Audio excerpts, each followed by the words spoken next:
Hey everybody, welcome back to Graymalkin Lane. We are doing a special episode this time. A few weeks back we did the trial of Charles Xavier, and a couple of my favorite people from that trial are back with us today. We're putting Wanda Maximoff on trial. A lot of people expected us to do Magneto next, but I wanted to take a little different direction, and I had realized how much research that would take in advance. I may have changed my mind, although Magneto is a lot of research as well. When we're researching Wanda, obviously it takes us to a lot of places besides the X-Men. Most of her history is with the Avengers and in other places. So we're going to have a lot of continuity discussion today. I'll also be posting a tremendous amount on the Scarlet Witch this week online as we reveal the episode on next Tuesday. So for those of you participating, last time we recorded a couple weeks in advance. This episode is going to be coming out in 2 days. So anyone who wants to engage in content or discussion about the Scarlet Witch, hit any of us up on social media. We're going to be thrilled to talk about it. There's a lot to talk about with her. So let me do just a brief introduction, and then we're all going to introduce ourselves. The Scarlet Witch is a beloved character for many reasons. Back when she was created as a member of the Brotherhood of Evil Mutants, she was in a quirky and pointy red costume with that iconic, awful toilet seat of a face mask. She was given a twin brother, Quicksilver, a bizarre power where she could affect probabilities by wiggling her fingers around, and just enough heroism to make her resonate with fans, even though she was a villain. That kind of carried her through into joining the Avengers when they changed the team up and had the villains join. And over the years, the Scarlet Witch has grown in power as a hero, as a woman, as a witch, as a mother, as a wife. A lot of her story revolves around her relationship with the Vision. She married him during a time in comics when marriage between different races was considered illegal and immoral in many places. And she's been a hero for that reason, and an archetype for people to kind of draw to, as the Vision's not only a different species, he's a synthezoid. He literally has a completely different skin color than hers. They built their marriage against all odds and later had children.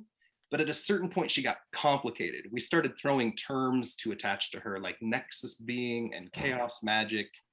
Her kids were taken away from her. Her husband was dismantled, and she got mind controlled over and over again and went insane over and over again. The last several years of her continuity have been burdened with kind of a redemption arc as she lives with the consequences of these huge stories that have been told about her powers. On top of that, Wanda has increased in popularity over the last several years, joining the Avengers in those very popular movies, and then having an incredible show on Disney Plus, WandaVision, which highlights her incredible power and, frankly, the significant trauma that she's faced throughout her life.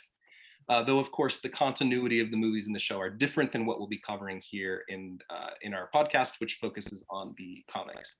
So little Wanda the Witch, that sole female X-Men villain, the only girl that they fought for a number of years, has become godlike in her powers and her capabilities. And today we're here to put her on trial for her crimes. We recently had the episode regarding Charles Xavier, as I mentioned before, talking about stories from his lengthy continuity, and we've tried to pare down the major points for Wanda's discussion today. So we're going to talk about her for a while, talk about her complicated history, her very complicated family, and then we will break into the 6 reasons we are putting her on trial today. My name is Chad Anderson. I use he, him pronouns, and I'm the host of Graymalkin Lane, which is a podcast where queer friends gather to discuss and review the original X-Men comics from the 1960s. Today, I'm joined by 4 very talented and passionate podcasters and artists. I'll let each of you guys introduce yourselves, tell us your pronouns, tell us what you're working on right now. And then when you're answering or introducing yourselves, let us know what it is you love about the Scarlet Witch. What's special about her to you specifically? Let's start with Noelle. Hi, I'm Noelle. I am the host of the X-Men Unraveled podcast, She, Her. And I follow the X-Men stories in chronological order on my podcast. So I'm not to the Scarlet Witch yet, but I'm very excited to get to her. I, upfront, love the Scarlet Witch. I love everything about her. First, her look, the all red, the hair. That's probably the first thing that ever caught my attention. And then her powers, just as time goes on and she develops them into these crazy, unstoppable force, really. It's just such a fun character. I was really disappointed with the movies and the MCU with her up until probably about WandaVision. Just seemed like they never used her to her full potential. So I'm very excited to see where she goes. Wonderful. Derek. Oh, hi. I'm Derek over at 1407 Gray Malkin. He, him. I'm just living X-Men right now. I'm staying very closely. I'm paying a lot of attention to Inferno and Trial of Magneto, trying to find something that isn't there. As far as the Scarlet Witch, she's so much untapped potential. Like, she would be an amazing X-Man if she got over her issues with her dad. But like, no, she's great though. I like the fact that she is on the Avengers. She is a liaison for mutants. She's a good spokesperson for mutants. I just wish she actually wore that a bit more, that proudly, because it seems like she's kind of like Candace Owens. Like, she's a mutant, but she's not, you know? Fantastic. Don't do that to my girl. Don't say that. Hey, I almost went Condoleezza Rice. Not the Condoleezza Rice of the mutant world. Hey. No. Hey, Oh, this is man. gonna be fun. Bradley, go ahead. Hi, I am Bradley. They, them. I am an illustrator. I work for a. Bradley, your sound cut out. Oh, Frozen, like Elsa. let's This get is how him. Maximum Overdrive happened. Okay, so I'll reintroduce him when he reconnects while we're working on that. Regina, go ahead and introduce yourselves and we'll just edit this piece out. Okay. I'm Regina. I am the co-host of House of X podcast, She, Her, and I love the Scarlet Witch. The first time I saw her, which was on the cover of X-Men number 26, it was the second issue, or the second issue of Blood Ties, which was the big crossover regarding the kidnapping of Luna, which is her niece, by Fabian Cortez. She looks amazing on that cover. And then I went back and started rereading some older comics. She was in West Coast Avengers. She was in a lot of just different things. And I really paid attention to the whole, did she have children or did she not have children? That was a fun ride. Like, as a parent, I mean, I wasn't a parent at that point, but I had always hoped to adopt. So that was something that really caught my attention. And then the fallout from that we still see even now, that was, I think, a really interesting piece of her story. And it just really resonated with me on, that whole found families concept. And Wanda's entire history is so convoluted. And it's very easy to see how she could lose her place in the world because her parentage is always up for debate. It goes back and forth. And at some point, you have to figure out who you are without that. And I don't think that she ever really has. So that's one of the reasons, one of the many reasons that I really enjoy her. I fight with my co-host about her all the time because I will defend her to the death even when she's wrong. And that's just all there is to it. In the early X-Men comics, I already introduced myself, but here's why I love the Scarlet Witch. In the early comics of Marvel, we would get one archetype character that was a woman for each team, basically. The women in the solo books were supporting characters, but we got Jean Grey in the X-Men, we got Sue Storm in the Fantastic Four, we got the Wasp in the Avengers, and all of them, plus the villains they would face. So the Enchantress for the Avengers, the Medusa for the Fantastic Four, and Scarlet Witch for the X-Men. And I feel like all of those characters that started out as these kind of female archetypes have gone on to become powerful forces. They are queens and goddesses and godlike characters. You look at Jean becoming the Phoenix. The Invisible Woman is insanely powerful. So we watch these kind of resonant arcs with these early characters who have changed over the time. My relationship with the 60s Scarlet Witch is very different than 70s, 80s, 2000s, 2020s. I think she's gone through a lot of changes. But as we will note today, the kind of last 30 years of her continuity have all been tied up to her trauma and her efforts to redeem herself from that trauma, which is a really interesting arc that she's kind of been cycling in for a long time. and can't quite seem to get out of. Bradley, go ahead and reintroduce yourself, share why you love the Scarlet Witch, and we'll reinsert it before. Fantastic. Yeah, it seems probability is not on my side. Curious. So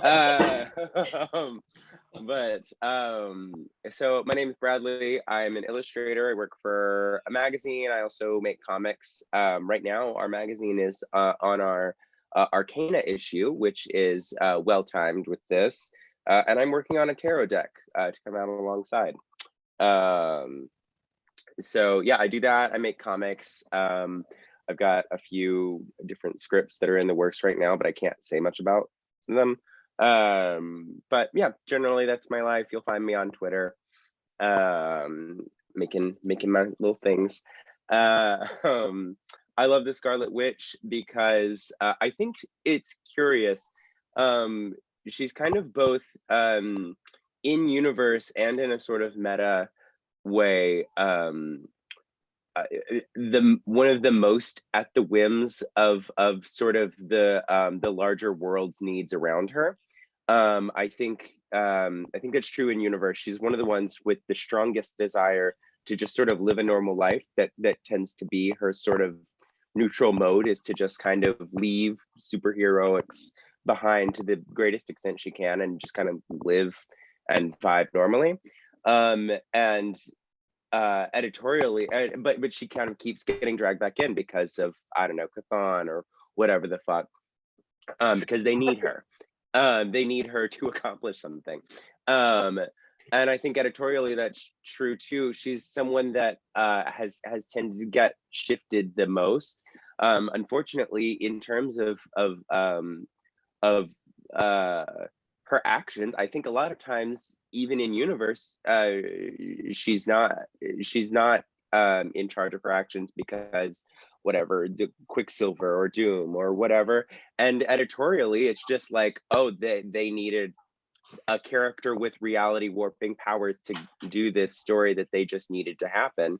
And so her characterization ends up getting kind of broken due to factors sort of outside any like everyone in universe. It's funny, every time things like this happen, everyone in universe is like, this is weird, this doesn't seem like it was led up to, this doesn't seem in character for her at all, this doesn't seem like something that should happen. And the answer is that it shouldn't. Like, the answer is that someone just needed something to happen, so they just kind of utilized character with the power to do that. And I think that's interesting. I think that's an interesting sort of connection between your lack of power in universe and your lack of power as a character who is not real and is consistently utilized. Yeah, she has so many storylines leading up to her stint in the West Coast Avengers when John Byrne took over, where it seemed kind of just a regular kind of heroic journey. She has a family and a home and kids, and then he tore her to pieces, and we've never quite gotten her back since then. But I would argue she may be one of Marvel's most beloved characters. I think she's more beloved than Wolverine at this point, Captain America. I think she is a huge fan favorite. There's so much cosplay and conversation. WandaVision was an amazing conversation piece about this character and all she's been through. So she's also queen of vibes. Like, look at this, incredible. That Jim Chung. Yeah, Jim Chung's great. Can't say his nothing. Scarlet Witch is unmatched. Yeah. What is your favorite for each of you? What is your favorite Scarlet Witch costume? Mine would be it's complicated, but the one from the Busiek and Perez's run at the Avengers in the 70s, in the late 90s, when she very much like went to kind of a traditional gypsy look, and it was that really complicated beaded costume. I thought it was stunning. What's your favorite Scarlet Witch costume? Which of us? Classic. All of you. It's always the classic. You can't. It's like Coke. You gotta go with the classic. The soda. Are you, not the cocaine. Are you talking 60s classic, like original? Yeah. Oh no, or a close second would be the revised version that when they came back in the late 90s, like during the Kurt Busiek era. Yeah. I do love I love her classic look. It looks silly, but I love the pink on red. I just think it's a fun thing. I do like the 90s one. I think her particular relationship to Romani culture and all that stuff is complicated enough that sometimes I'm like, oh, you got to deal with if you're gonna bring it up, you got to deal with it in some way. And unfortunately, when they were dealing with it, then it mostly aged badly. It's almost like pick a struggle. Noel and Regina, do you guys have a favorite costume? I like the pink and red too. It's just, it looks completely ridiculous, but it looks amazing at the same time. It's like, and if you can pull it off, then it looks really great. If you can't, then yikes. But most of the ones that I've seen, I mean, even cosplayers that are really putting the look together, they really make it work. And even though at first blush, you would think, why would you do that? It just freaking works. Coincidentally, it works so much better when her skin is drawn darker, because it doesn't look like it's just skin. Right. But Marvel is only just now starting to do that. Yes. Yeah. And Noel? Yeah, I love the classic one too. It's what I picture when I see her in my head. But I do also love the ones where she's got more of like full pants and like kind of like a corset up top too. Any of those, I also have a special affinity to as well. I've got to shout out the Kevin Wanda design, with the where they updated the headpiece to look more fashionable and stuff. The classic design is easily my favorite, but that really killed. It was a good update. There's a scene in early Avengers Volume 3 when George Perez is drawing, and George Perez is such a stunning artist, where he has Wanda taking a belly dancing class. She's like giving into her Romani culture, and she's got a tambourine and she's dancing, and it's so sexy and amazing. Like, that's my favorite page of Scarlet Witch of all time. I think she's incredible. Okay, so we're gonna take the next 10 minutes or so to introduce a bullet pointed version of Scarlet Witch's complicated history. So take notes if you like, or reference as much as you need to. We'll have a conversation about it afterward. We're not putting her on trial just yet. I tried to put only the stuff that's majorly relevant to just her character. She's obviously been parts of hundreds of missions alongside the Avengers. She's appeared in the comics probably 1,500 times at this point. It's a lot. So we're going to cover just the stuff that's primarily related to just her. And I got to mention in advance, I'll cover this in a second. She's a reality warper. And we're going to talk about what that means, because when she changes reality, it would not only change what the current reality is, it would change what reality always was. And I think it's arguable that some of what she's been through may be a result of conscious or subconscious reality altering. Primarily, she's not a mutant or Magneto's daughter any longer. So it gets really complicated, and we've never quite had a clear explanation on what that happens. So without further ado, let me briefly introduce the Scarlet Witch's biography. So the High Evolutionary set up a base at Mount Wundagore, which is a mystic mountain that contained the trapped essence of the powerful chaos god Chiton. How do you guys say that god's name? Cthulhu. Like I don't know. I don't want to use any vowels. I hear Chiton or Chithon. Oh, I always think it's Chthon. I don't know why. Yeah, I think of it as Chthon also. I just use the C word. Okay, I'm going to defer to Chthon for the day, knowing that I don't know how to pronounce. So the mountain contains the essence of the powerful chaos god Chthon. The High Evolutionary there had created a race of evolved animal men called the New Men, who included the cow woman Bova. Many years ago, 3 separate women ended up at Mount Wundagore, independent of each other, all of them the parents of twins. Okay, so take notes if you need to here. Okay, I like how all of a sudden 3 different women came to Wundagore at the same time. The Mamma Mia of it all. Right? It's like it just all right. Just High Evolutionary, he ain't shit. All right, he's never been shit. He's always been that guy. I'm pretty sure he changed Wanda from being Magneto's daughter to not anymore is because he was jealous. Because he's not getting all the attention. He's like Mr. Sinister with budget cuts. All right, I'm sorry. That. No, you're great. I love it. So first we've got Magda, who was a concentration camp survivor and the love interest of Max Eisenhart, later known as Magneto. Magda fled from Magneto after their daughter Anya died, and Magneto used his powers to kill a group of humans. She then gave birth to her twins at Mount Wundagore and fled into the night, asking Bova, the cow woman, to always keep the twins from their mad father. And then Magda was never seen again. And just as a side note here, we have sliding continuity, right? But World War II is frozen in time. So no matter how far you slide the time up, this would put the birth of Scarlet Witch and Quicksilver shortly after World War II. And one of the explanations that's been offered in the comics is that Bova or the High Evolutionary kept the twins in suspended animation for years before giving them to the Maximoffs. We'll talk about that, but we're not really going to cover that today. It's just okay, real quick. Why did Magda leave? Because Magneto killed all the people who burned their house down. I don't know. I'm not a parent.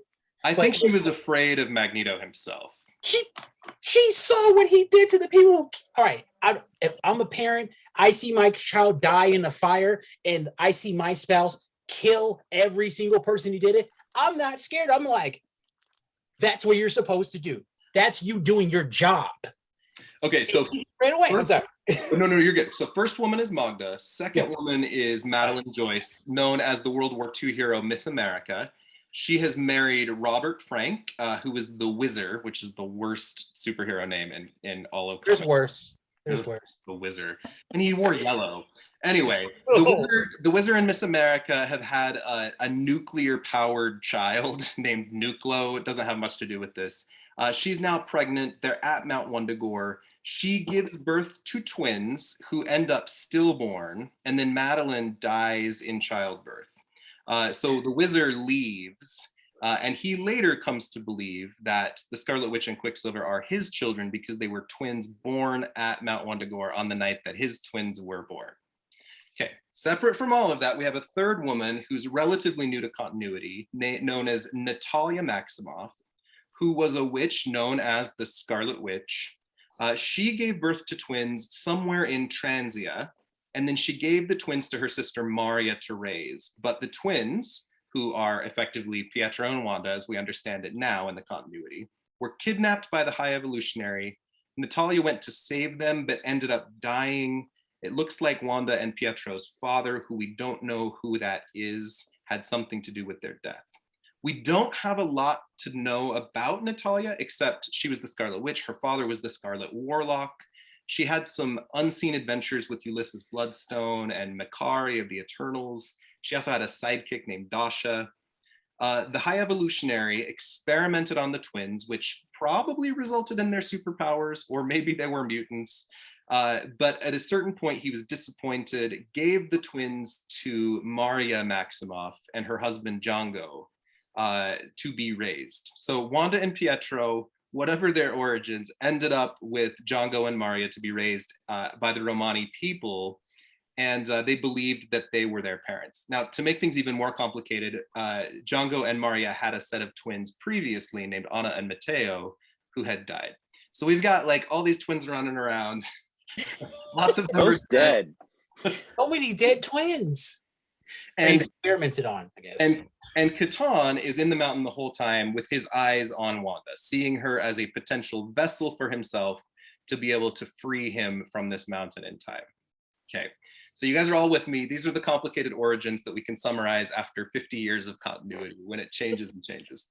So Wanda and Pietro grew up happily believing that Django and Maria were their parents. Years later, Pietro's powers of super speed manifested, and Wanda developed a hex ability that she couldn't control for a long time. She'd wiggle her fingers and things would happen. Probabilities would be affected.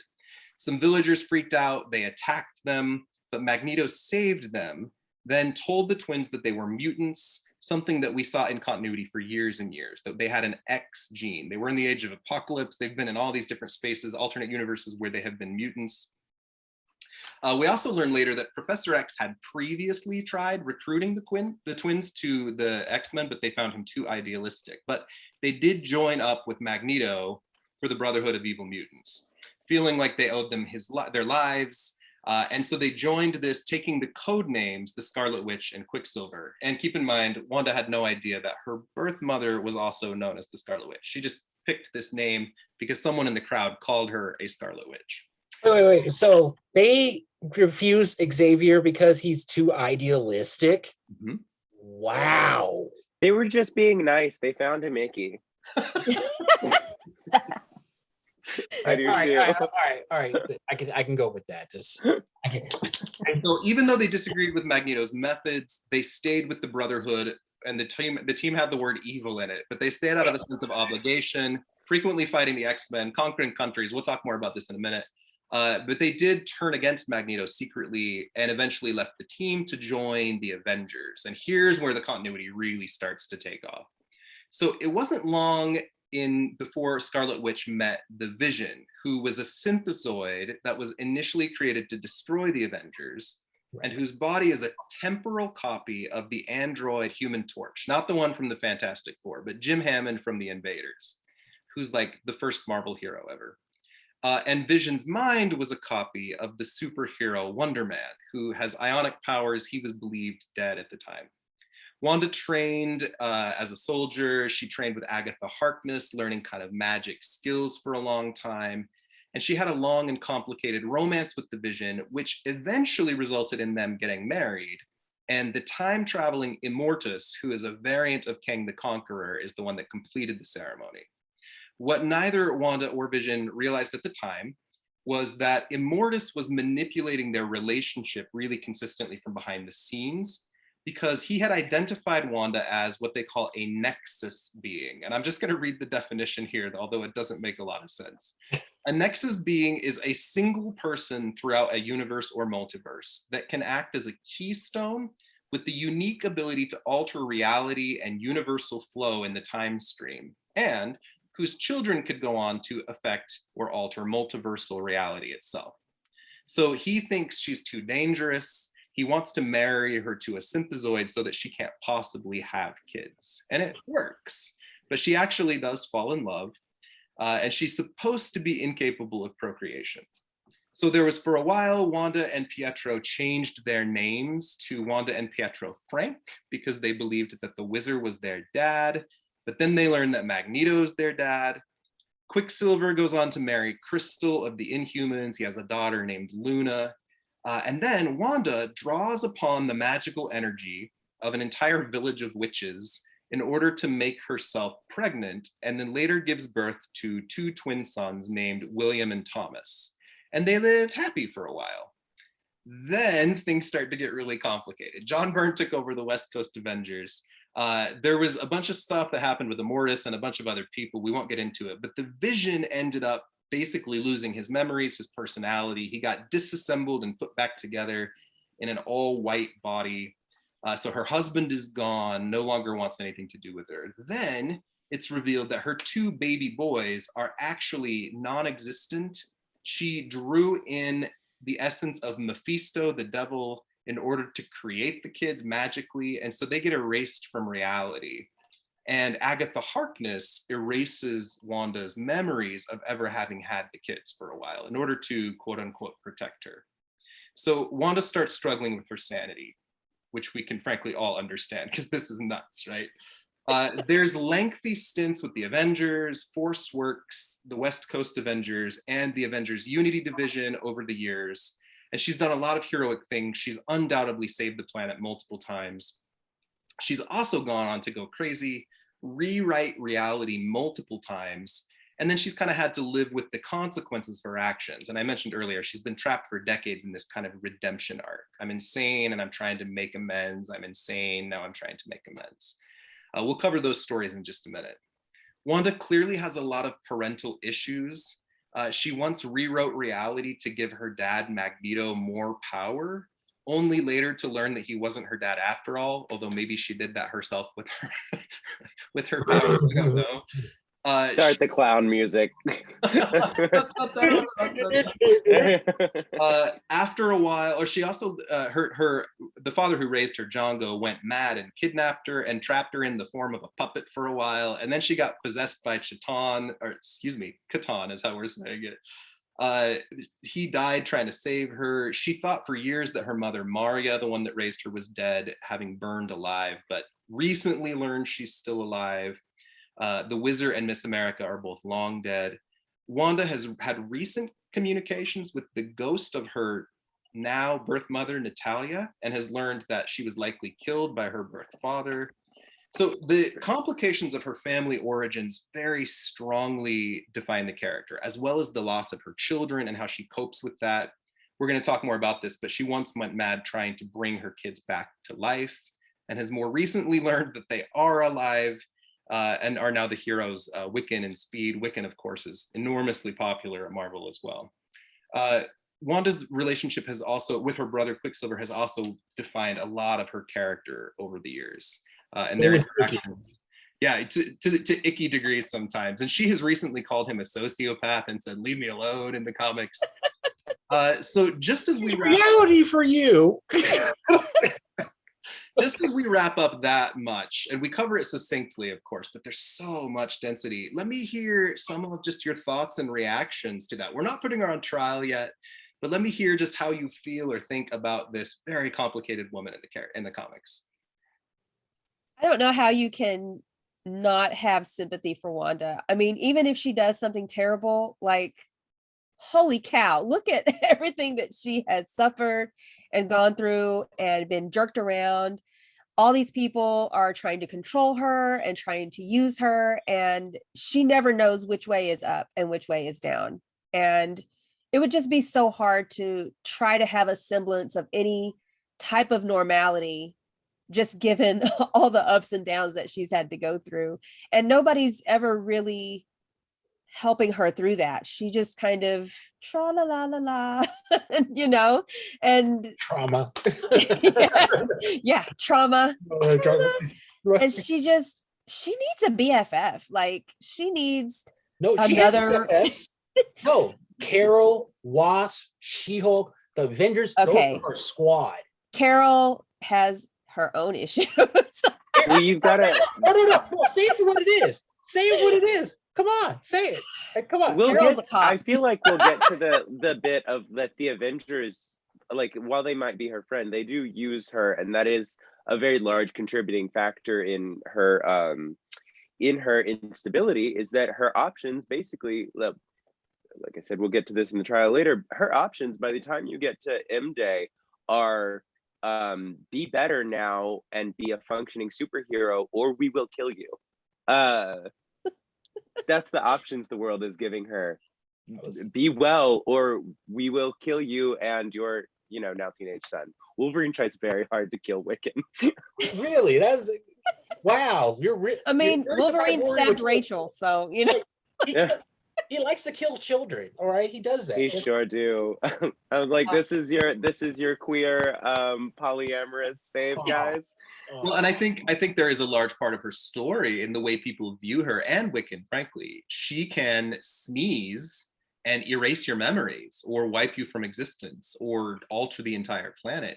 Wiccan is going to go on, we'll talk more about this, but he's going to go on to become the Demiurge, which is like the thing that can eat the planet and rewrite the multiverse. So Wolverine's concerns, I think, are, I'm not siding with him, but are for the greater good, right? We'll get into that stuff in the trial a little bit, but she's immensely powerful and frankly, immensely out of control. Noelle, what were some of your thoughts here? My thought is that, she's stuck in this just cycle, right? Like, for decades. And it's partly because of these people who are supposed to be her friends. Like, they don't let her heal. They don't give her time to grow. And so she keeps making mistakes because they've never given her a chance to grow past any of them. Her agency gets taken away by so many people. It's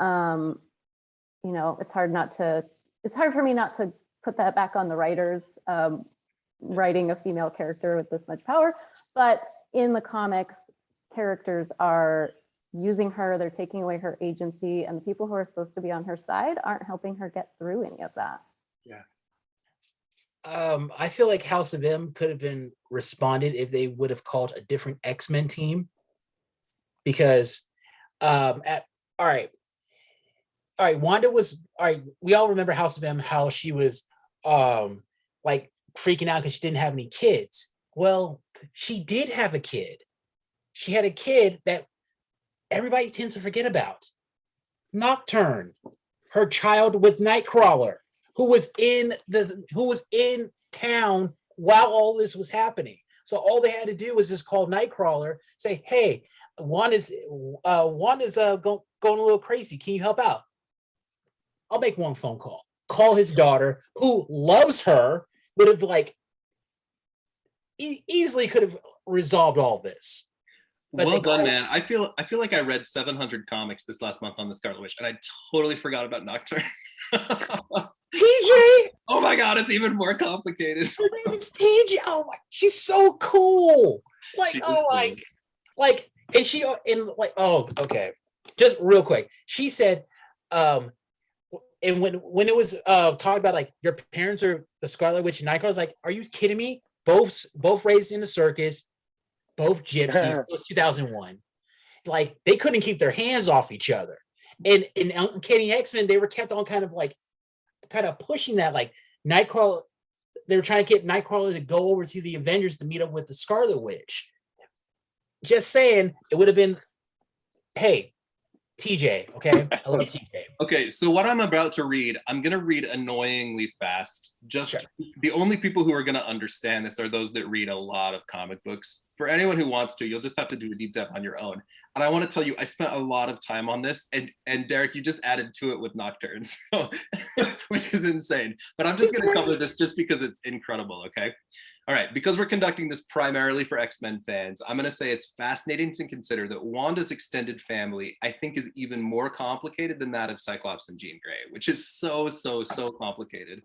There are no clones that we know of, but there are plenty of other things going on, including magical anomalies, personality copies, and robot versions of people, which are based on maps of your brain that get downloaded into robot form.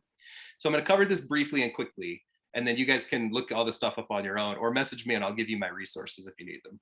So it's only recently been revealed that Wanda's birth mother is Natalia Maximoff, the original Scarlet Witch. Wanda once believed her parents were Wizard and Miss America, who have a nuclear-powered child named Nuclo. Wanda believed for years that her parents were Magneto and Magda, which connects Wanda to Magneto's other daughters, Anya and Polaris. Magneto's adopted parents were Django and Maria Maximoff. She was also partially raised by Bova, which also connects her to the High Evolutionary and the animal New Men. Wanda's brother is Quicksilver, who's married to the element manipulating crystal of the Inhumans, which connects Wanda to Black Bolt and Medusa and all of the Inhuman royal family. Quicksilver also has a daughter named Luna, who can manipulate emotions in people. Wanda was married to the Vision, who is a temporal copy of the Human Torch, Jim Hammond, a World War II hero, and a robot whose creator was Professor Phineas Horton, who also has other creations, even though I didn't include them here. Vision's mind is a genetic copy of Wonder Man, the ionic-powered Avenger, who Wanda has also been romantically connected to. And Wonder Man's brother is the evil Grim Reaper, Eric Williams. Vision's creator is Ultron, who's a robotic copy of the size-changing Giant Man, Hank Pym, who has been married to Janet Van Dyne, the Wasp, and then previously married to Maria Pym, who's the mother of Nadia Van Dyne, who's now the Unstoppable Wasp. Ultron's also created several robots, including Jocasta, who's a copy of Janet Van Dyne, Alchema, who's a copy of Mockingbird, Bobby Morse. Mockingbird subsequently was also married to Hawkeye, Clint Barton, who Wanda has also been romantically linked to. Ultron also created Victor Mancha of the Runaways, and he has other robotic offspring. There was even an entire race of robots that were created using combined brain engrams of several Avengers, including the Scarlet Witch. Vision was later married to a robot, a synthezoid named Virginia, who has a brain that is a robotic copy of the Scarlet Witch herself. And they have two children. Bad. That's really bad. And they have two children named Vin Vision. And they have two children named Vin Vision, who died, and Viv Vision, who has served with the Champions, both of whom have some of Wanda's personality embedded through Virginia's copies. Hank Pym was briefly replaced by a Skrull named Creedy Knoll, who used his genetic profile to father a child with Tigra, the werewoman, and they have a young tiger boy named William Nelson. Lastly, well, we have to add Nocturne in here now. So it's her daughter with Nightcrawler from a different reality. Yeah. And believe it or not, lastly, but I think most complicated, Wanda has drawn on the essence of Mephisto to conceive and later give birth to two children, William and Thomas, who were later magically erased, but they somehow ended up surviving and reappearing as teenagers, possibly taking over the bodies of already existing kids. Thomas, or Speed, with the last name Shepard, has powers like Quicksilver. William known as Wiccan, and previously he was called the Asgardian. He has the last name Kaplan. He has powers like Wanda's. He can cast magic. He married Hulkling, who is the genetic offspring of Captain Marvel, and the Skrull Princess Anel. And Wiccan is also destined to become the godlike Demiurge. And Hulkling and Wiccan are now married. He is now the emperor of the Kree and the Skrulls, giving Wanda all kinds of family connections to in-laws, including Skrull and Kree royalty. So if we just wrap all of that up in one giant ball and set it in front of us, what are some of your thoughts and reactions on Wanda's family tree? I have a migraine. It makes sense that she's supposed to be a Nexus being when that's all laid out.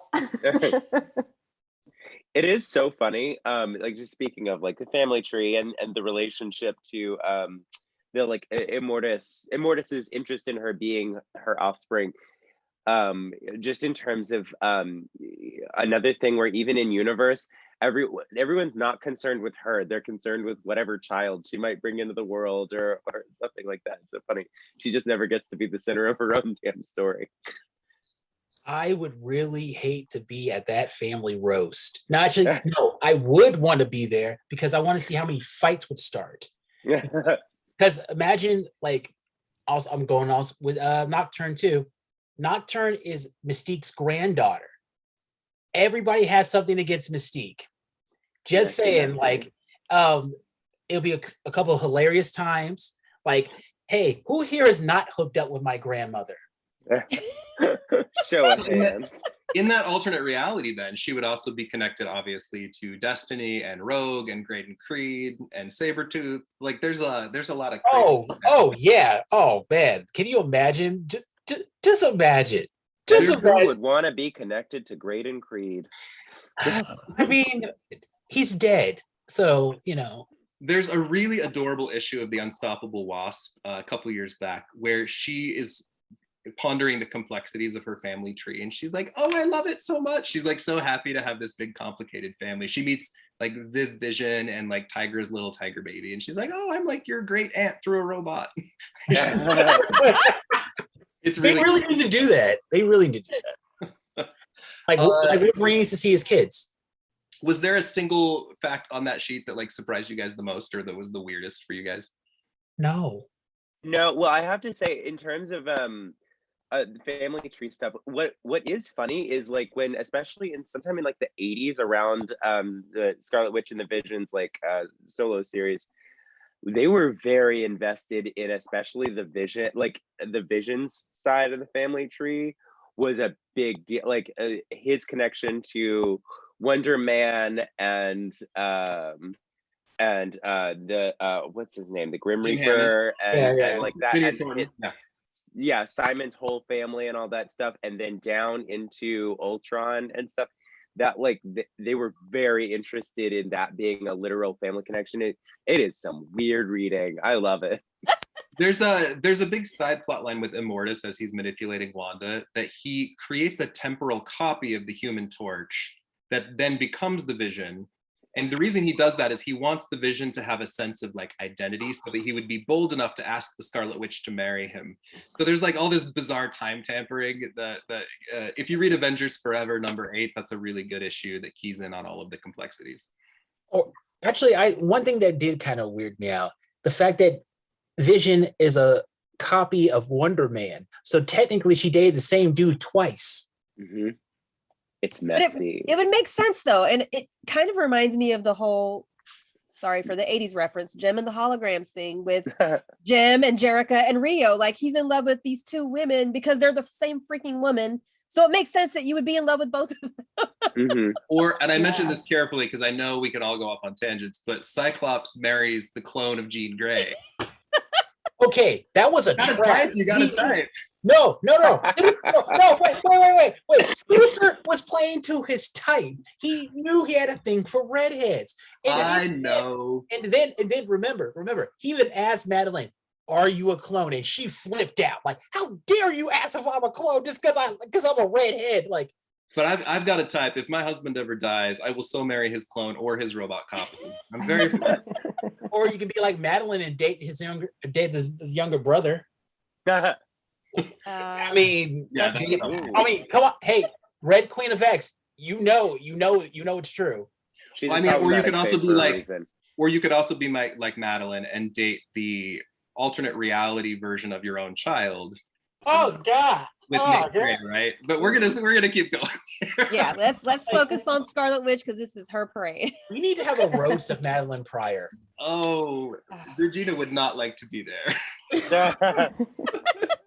Okay. Now, as we set up the trial, I'm going to summarize a couple things quickly. Number one, Wanda's powers are really complicated. She can do almost anything, depending on the storyteller, from time travel to teleportation to rewriting reality to resurrecting the dead.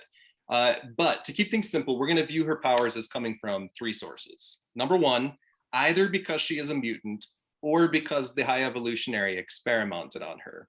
She has hex powers. She can wiggle her fingers and affect probability in things. Number two, she has trained in witchcraft extensively, and she can cast a number of spells, just like Doctor Strange or Dr. Voodoo or Agatha Harkness can.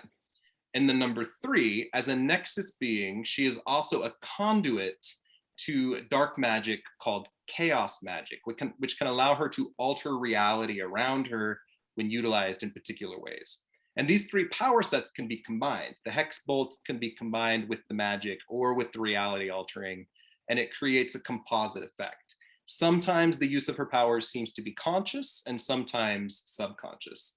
So it can be a very simple effect, like a wall collapsing, a moderate effect, like teleporting the team across the planet or resurrecting someone, or to massive effect, like removing the mutant powers of millions of people, or literally rewriting the reality of the Earth. So it's a really complicated power set. So to sum all this up, and when I was doing my research, I found this quote by Brian Michael Bendis, his writing Doctor Strange in Avengers number 503. And I think this is a brilliant lead in to the trial itself. So quoting from Doctor Strange in Avengers 503, "Please forget we are talking about your friend, and listen to me tell you the story of an orphaned mutant with a sordid, violent past, with powers she did not earn nor can she control, powers she never fully understood. Can you understand the delicate mindset of a woman, a person who has control over reality? It means reality controls her. Imagination becomes the enemy. Structure disappears. Reality eventually, as she knows it, starts to slip away, elude her, blur. Drama, conflict, tragedy. They become excuses to change the world to fit the image that she has for it. Anything she doesn't like, she can change, no matter how slight. People, places, things.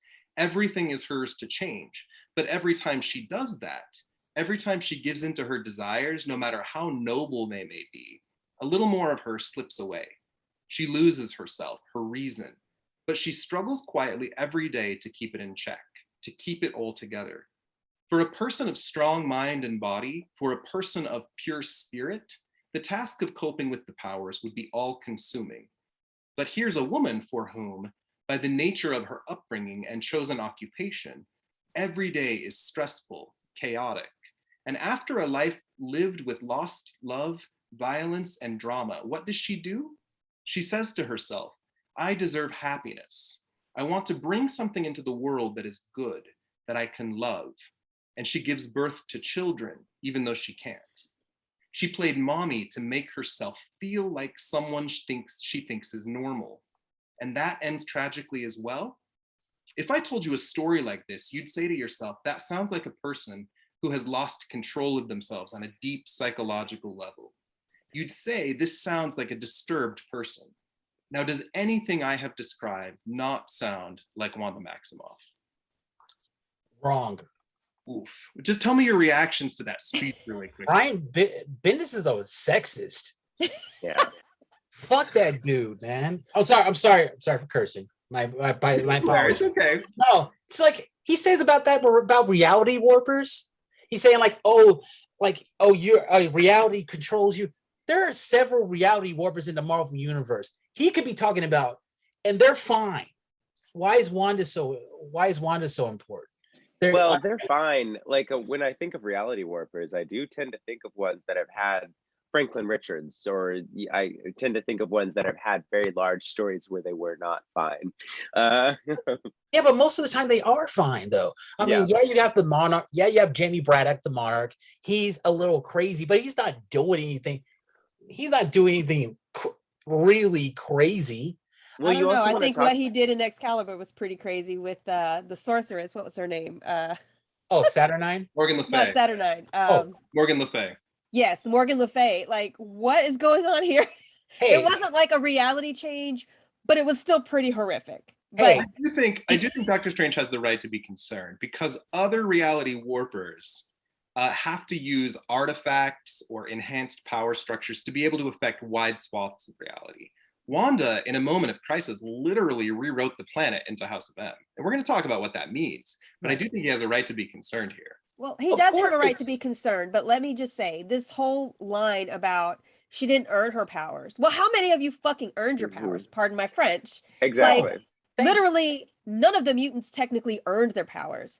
And furthermore, there is no reason that she couldn't work with a network of psychics like Emma Frost to help her come to an understanding of how she can better control her powers. Let's take her to the psychic plane, to the astral plane, and let's let her figure out how to keep herself into check. And she Get her has help and literally resources. Yeah. never had that I ever. would actually go in deeper. I blame the Avengers. They isolated her from the mutant community. They didn't ever encourage her to yeah, they did everything with the magic stuff, and that's cool. But like the mutant stuff was just as important. She had no training in that, and people wonder why she did House of M, because she had no training. She doesn't. There's also. Oh, sorry. Oh, sorry. Sorry. No. Finish your thought. No, and so I would say, like, if the Avengers had just said, "Hey, talk to some mutants." If you all right, you don't want to talk to Xavier, you don't want to talk to Magneto, you could talk to Moira. You could have talked to Emma. Don't talk to Moira. Moira. No. I mean, before the retcon. So pause for just a second. I want to take a second. No, recognizing that Doctor Strange himself is the most arrogant asshole in all of comic books, frankly. Oh. But Noelle and Regina, did you feel like that quote I read, was it sexist? I do feel like it is. In the way, especially the line where it says when she uses her powers, she loses part of herself. I don't know that I've heard that applied to any other super powered person. Like, why is using her I've powers heard it losing? referred to Jean. Okay, Who's a that's woman. Which is perfect furthers the point. comparison. Yeah, Though. say it about Franklin.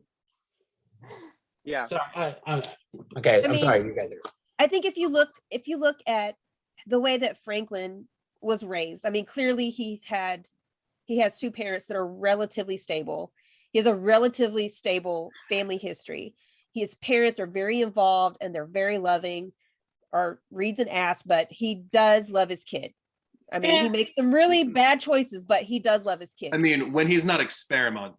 When he's not experimenting. But anyway, But Wanda never had, she doesn't know who her parents are, not really, right? She doesn't have any type of stability. She has a brother who micromanages her and tries to like contain her in a way that she was never meant to be contained. But we don't see these same issues being talked about with Proteus, right? With Legion, right? Like we've got all these other reality warpers that, yeah, they're a little off, but they're never handled the way that Scarlet Witch is handled. Is it sexism when you bring in the kids and then you start touching on all of these, issues about, loss of your motherhood, loss of, this family that you've created, and what is your role in this? And, now we have this idea of negligence. So she's not thinking about the kids, so they don't exist. Like, what is that? Like, this would never happen with a male character. So And I feel like I do see that. Thank you. yeah, and I feel like so much of the characterization of the Scarlet Witch relies on the historical idea of hysteria, and like that goes back to men thought that uteruses wandered a woman's body and caused her to be crazy, and so a woman is hysterical. And I just feel like a lot of these stories about the Scarlet Witch, she is presented as this hysterical woman. Like, we have to erase her memory because you'll be so crazy at dealing with the grief. Like it always just relies on this. She's mentally unstable and there's nothing that anyone can do about it. I feel like she Well, there's- becomes the hysterical woman. I feel like the 60s and 70s, she was always the object of someone else's storyline. She was Quicksilver's sister, Magneto's daughter, Vision's wife. And then they drove her nuts when she lost stuff, right? Ironically, I feel like it was Bendis's run where she did go insane that kind of allowed us to tell a different story about her. Her recent series, if you guys have read it, The Scarlet Witch, which I think runs for like 13 issues. It's the second volume of The Scarlet Witch, is brilliant. It's her trying to claim her own power, and it's wonderfully told. But I think it's mired in the post-access stuff of like, oh, she's not a mutant. It gets really mired in that, which is irritating. But yeah, it is good. Well, that's because he had this giant continuity mess to clean up. Right? Yeah, but it's really quite jarring when you consider the hysteria. And most of the men or most of the writers are men, right? Like we have to note that. Of course, this is a very misogynistic industry. I must also say that, like, so the thing about that speech is that it gets very bogged down in what Wanda could do in a moment, and in that case has just done in a moment of instability. But like, so let's go down that train of thought. Let's look at all the Omega mutants that could also, let's say, freeze and kill the Earth. And let's say, you know, themselves aren't so stable. We're looking at you, Poppy. But or I don't know, any Omega level mutant that could also kind of destroy the Earth at a moment's thought. What's your logical conclusion here? We're gonna take them all out? What are you gonna do? All right, no. Also, does it say like Wanda didn't know who her parents? She was raised by. She has her memories of the people who raised her. Those are her parents. So like when you say she doesn't know who her parents are, like those are her parents. Yeah. So, I think when you introduce this idea that you have alternative parents, you have birth parents, you have foster parents, you have parents that raised you. I know this happens a lot. A lot of kids are raised thinking that someone is their father. And then they find out when they're 25, that dude is not my father. But this other dude raised me, but now I don't know, like there's this secret that's everybody knows except for me. This has happened in my family 3 times on both sides. like this is not limited to like one specific group of people. This happens to everybody where you have this, and I have seen birth certificates that were forged where an aunt took in this child who was their sister's daughter or son, and they became the mother because back then there was shame if you were an unmarried teenage mother. So now we've got to falsify this birth certificate. So again, there's this massive secret that everybody knows but you. And when you find out that truth, even though it shouldn't matter, it does matter because it's something fundamental to who you are and your sense of identity, and it gets erased. Now, if you know that you're adopted, I always knew I was adopted. I always knew my stepfather was not my natural father. And, you know, even when I did meet my natural father, it meant nothing to me, but I always knew that biologically I wasn't his, but he was my dad. And I claimed that. I claimed that as part of my identity. But when you're not given that choice, I think it does change you, especially if it happens when you're an adult. You suddenly have your foundation gone. I adore this conversation so much. So I'm going to put on my therapy hat for a second because I'm a therapist by trade. When I'm working with clients, so often as adults, we make decisions because of the pain we suffered as children. Makes sense? We've been through trauma, and so we do things that hurt ourselves or hurt others. And I have to draw a very clear line, although they are married to each other. On one side, I have compassion. Like, let's find the understanding. Like, you were hurt, and we need to like figure out what happened to you and feel that pain and process that trauma. And then on the other side, we have accountability. Like, you still made these choices and you still did these things. And no matter how much compassion we find, there's still accountability for what happened. And you know, for every guy that's hit his wife or for every person who's committed that crime, there's still going to be, here's what's happened to lead you to here. And also you have consequences to suffer. So I do think as we move forward with the trial points, I think it's important to keep the compassion side. but we also need to be able to, at least for the purpose of, this prosecution of a fictional character, we need to have that moment of being able to hold them accountable as well. So the argument of that we're processing a lot here of we're holding Wanda to one standard, but not Franklin Richards, not Proteus, not Jamie Braddock. I don't think that would hold merit in court. Like, she's done these things, and we can talk about the influences, but we can't just compare her to other reality warpers because those stories are separate based on the accountability. Does that make sense? Second point there's a beautiful scene at the end of WandaVision, if you guys have seen it. Different continuity, that she's coming out, she's releasing everybody from that spell she's kept them under. Spoilers for anyone who hasn't seen it. And you have so much compassion for her because she's in so much fucking pain. But then she walks through the village and all of those, or the town, and all those people that she took over their minds are like staring daggers. Like, she was in pain, yes, but also these are people who she hurt, whether she meant to or not. So that's part of what we have to factor in here too. So I put the trial points in a particular order because I think they stack up. I think we start at the beginning, and then every time something happens, I feel like at least she becomes a little bit more accountable. And we're going to talk about what that looks like. Any thoughts before we move forward with the trial points? Yeah. No, this is something with Magneto. Magneto's an asshole, but like he didn't really. Did he put his hands on her? He tried to pimp her out to Namor the Submariner once. We covered that in my podcast recently. Oh right. Oh crap. That's bad because I was gonna say, like, if he just guilt tripped her, like she was telling everybody else what she wanted to do, but she didn't tell him. Whatever. That's just me. All right, let's get it. So I'm going to give one more little list. This is just for fun. This is what I gathered. There's probably more stories, but Wanda has often been a sought after tool by crazy powerful villains to use and manipulate, sometimes through mind control. Sometimes she knows what's happening. Sometimes she doesn't. Sometimes she's possessed. So here's some really brief characters that have tried to take over her mind or have used her for their own purposes. We obviously have Magneto and Quicksilver. We're not going to cover them right now, but they have been awful to her for many years. We have Catan, who has literally possessed her more than once. We have Immortus, who has manipulated her life from outside the time stream to exhausting effect. We have the Timekeepers, who set up Immortus, and we saw them explored in the recent Loki series, if you guys have seen that.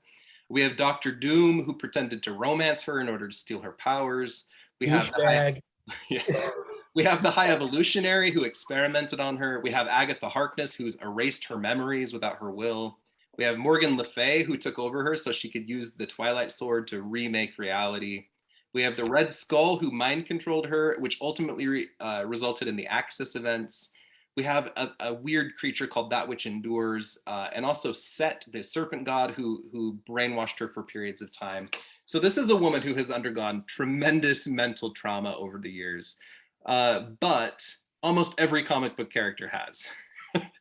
We're living in the Marvel universe, right? Everyone's been possessed. Everyone's been mind controlled. No, but like that argument only goes so far. Okay, so we have her complicated powers, we have the traumas, we have the idea.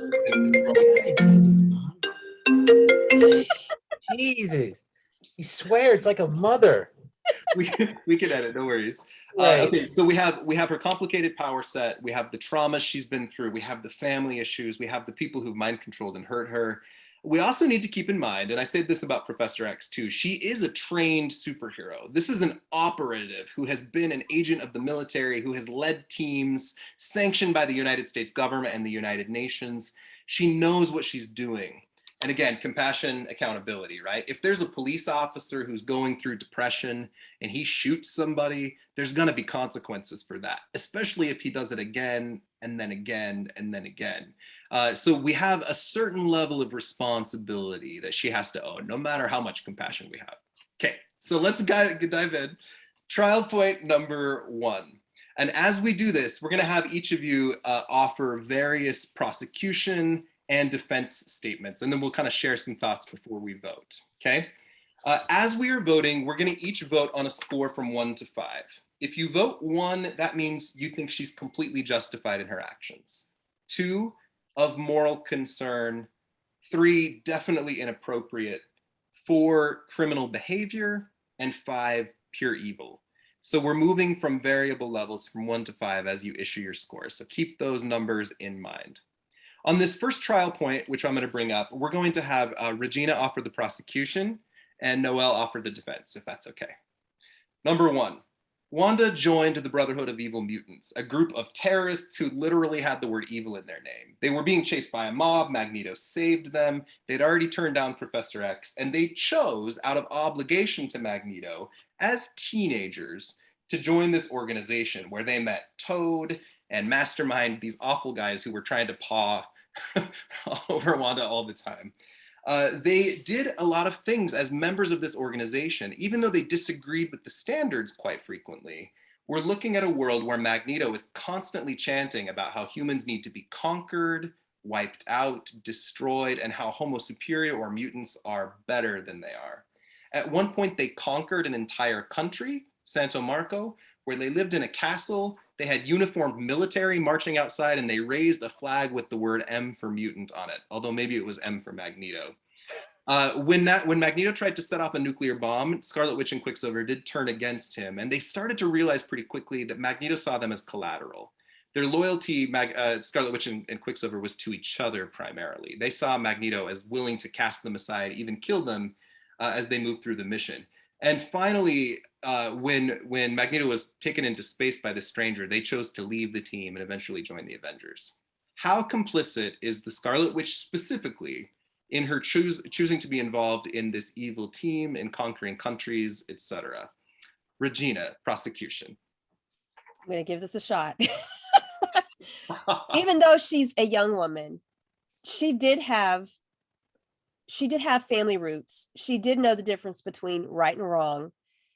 She is introducing herself to people she actually does not have any obligation to. If somebody saves your life, that doesn't mean you owe them the rest of your life. It means that they did a nice thing for you. And you make the decision on how you're going to handle your response to them saving your life. Like, you're not supposed to save somebody's life and then just say, you owe me $5,000 now. That's not how this works. You save them because that's what a moral person would do. So she didn't owe anything to Magneto after he saved them. She just went along with what he asked her to do. Now she's in this group with these guys, and they're kind of scuzzy, and they're always trying to hit on her. Like, you don't owe them anything. Walk away. You are not a slave.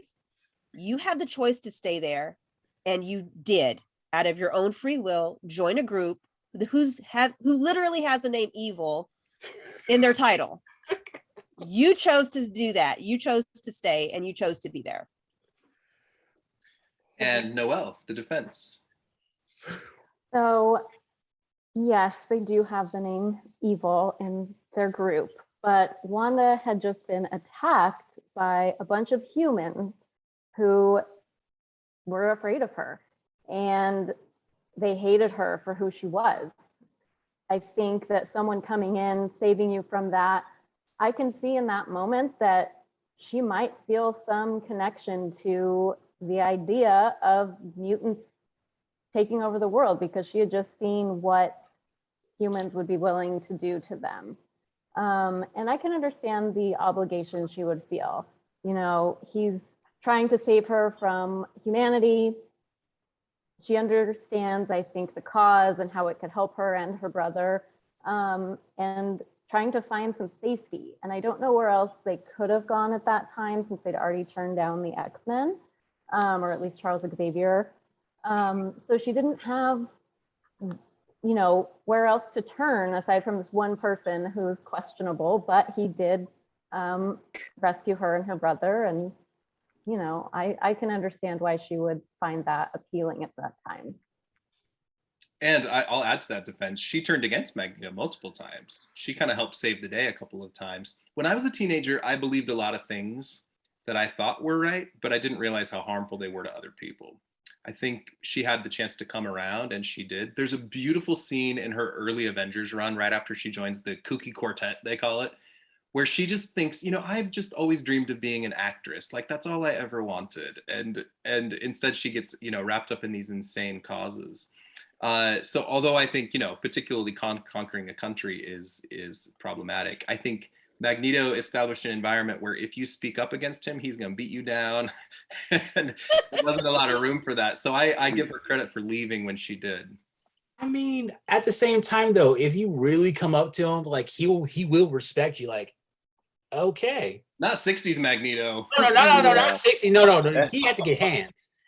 No, you have to hit him. You have to hit him with a brick and run away, but then realize now it's a brick. He really did save their lives and then hit them with the ambulance bill. Like, he really did. He lived, but you're Where were your pay. parents? Yeah. Bradley, I adore your little Scarlet Witch. It's like she's like the Lockheed to your Shadow Cat. It makes me happy. Wow. And she's terrifying. She's just mean mugging you, like. She is scary, especially when she's on my shoulder. Like, her top half was like cloaked in shadow, and it was the very disassembled Scarlet Witch where she's starting to get really insidious looking. I would also argue in this point, Scarlet Witch did not really do anything directly. She followed along, but she was not the one making the calls. She was busy, like pulling Jean Grey's hair in the fight, because that's all that girls could do back then. Hey. Also, maybe most importantly, like, what did the Brotherhood of Evil Mutants like do successfully on any kind of long-term scale? Like how much evil were they actually capable of doing? Because it really it's mostly silly stuff. It's the most consistent thing about them. That's their legacy. Like, it's not just Magneto, Mystique, and Destiny's. They never got anything achieved either. It's very what do you do successfully quickly? Like, all the overachieving nerds, like they can never win the this is a side note, but if you guys read the Vision and Scarlet Witch 12-issue series from the 80s, that's when she becomes pregnant, and the Toad, who always had a crush on her in the Brotherhood, seeks her out. This is clearly written by a man. He seeks her out because he wants to be like have a crush on her and like have her in his life. And when he finally sees her after fighting everyone, he sees that she's pregnant, and he's like, "Oh, gross, you're fat. I don't want anything to do with you anymore." Whoa! Yeah, that really happens. But like, who's the real loser here? That's when you swoop in, like, "Hey, I'll take care of those babies. It's good." We'll do the trial of Mortimer Toynbee another time. Yeah, that's the thing. No, like, it's just too sad. He's like the Zoidberg. Like, who lost out on this? Like, well, she's like, "Oh no, I'm gonna lose the Toad as a romantic." Dr. Zoidberg of the Marvel Universe. There's also a delicious scene between the Scarlet Witch and Mastermind. He's like, "I can create any fantasy you want. If you just marry me, you can live it whatever way you want." She's like, "I would rather die than be your mate." It's kind of fun. I love the 60s. Yeah, but he was saying, I love like, hitting a man with an "I would rather die." Do we have any additional points on Wanda's involvement with the Brotherhood before we vote? Hey, she was tough. She was keeping all 4 dudes off of her. So 1 through 5, you guys have the scores in front of you. Regina, what's your vote? 2. Noelle? 2. Derek? 1. Justifiable. Bradley? No, I'd say 2. I will also say 2, of some concern. So 9 out of 25. Okay, trial point number 2. Derek, you'll be doing the prosecution this time, and Bradley the defense. There are certain points when, and I'm going to use these words carefully, Wanda used willful and cognizant her powers. Let me phrase that completely. Okay, start over. There are times when Wanda used her powers willfully and cognizantly, not accidentally, to not really think through the consequences and do big things. So after they join the Avengers, they've overcome their reputation as terrorists. They've helped save the world a lot of times. Wanda marries the Vision. And without realizing Immortus is manipulating them, she draws on energies to create life within her and does not understand the magical forces that she's utilizing. She literally pulled satanic essence into her womb to give birth to these 2 children. This results in a lot of problems. Other times, in times of need or loneliness, she has used her powers to literally resurrect the dead in the cases of Wonder Man, Quicksilver, who'd been killed by Magneto, and Hawkeye, who, frankly, Wanda had killed herself during the disassembled events, which we'll talk about.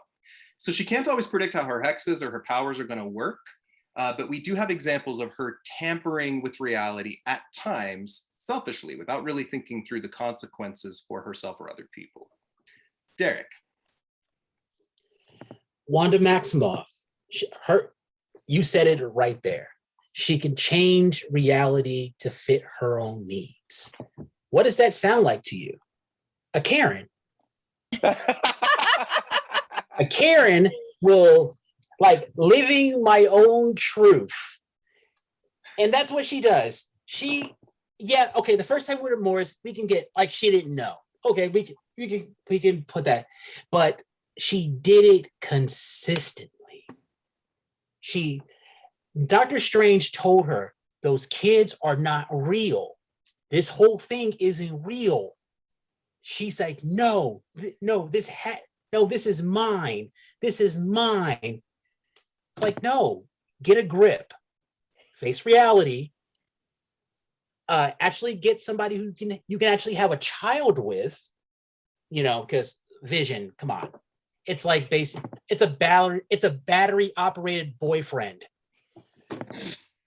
Which there's Like, nothing wrong with. Sometimes that's no, beautiful. she was married. Like, hey, that's cool. But you know what? Eventually you need some biological.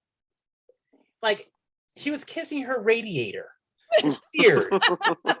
It's just Oh, weird. the speciesist take. I love to hear it. Really outing yourself in the chat. Species? Okay. Okay. That's we'll go. Yeah. With Magneto, she turned on Magneto after he killed Quicksilver, even when she found out Quicksilver manipulated her. She should have had her powers nerfed. Put her power in her inhibitor on her, like something humanely, nothing crazy, and just let her live her own life if she wants to be. If she wanted to be a regular person, take away her powers and let her be. So just to note, the next 4 trial points are all times when she specifically used her powers to very morally concerning. Oh, yeah. This is the kind of space where we're talking about those other times that did not have the giant results. But just right. No, it's okay. Those are definitely relevant. Bradley, let's hear your defense.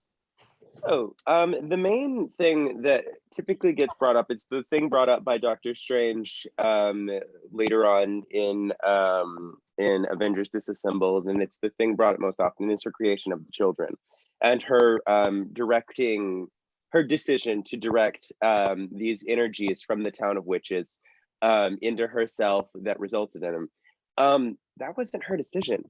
That was something Agatha, her mentor, the person who she trusted to tell her all of the things about magic and everything that was she trusted Agatha to know what was up.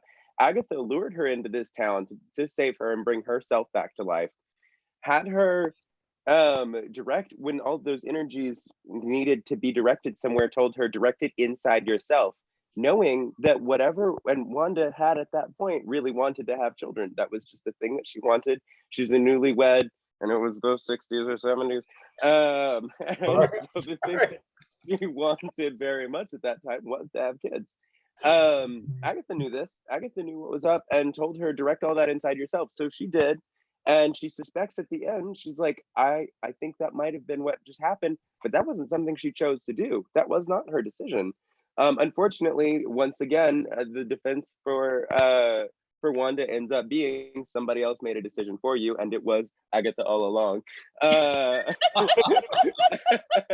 Nice. Okay. But yeah, I don't consider that. I don't consider that a thing that she did on purpose. Wanda never made a let's have children spell. Wanda was trying to save the day the best she knew how, and then it resulted, because of mystical magic shit, that her mentors didn't care enough to help her with on any kind of responsible basis. Agatha, in that case, was trying to bring herself back to life. That was her primary concern.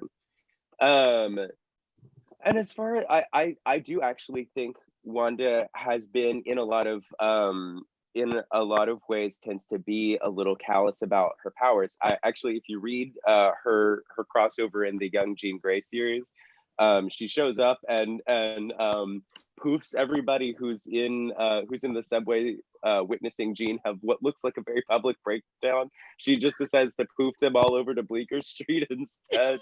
And Jean's like, Remember that? Jean's like, that seems irresponsible. And she's like, I'll have a 10-minute delay. That's fine.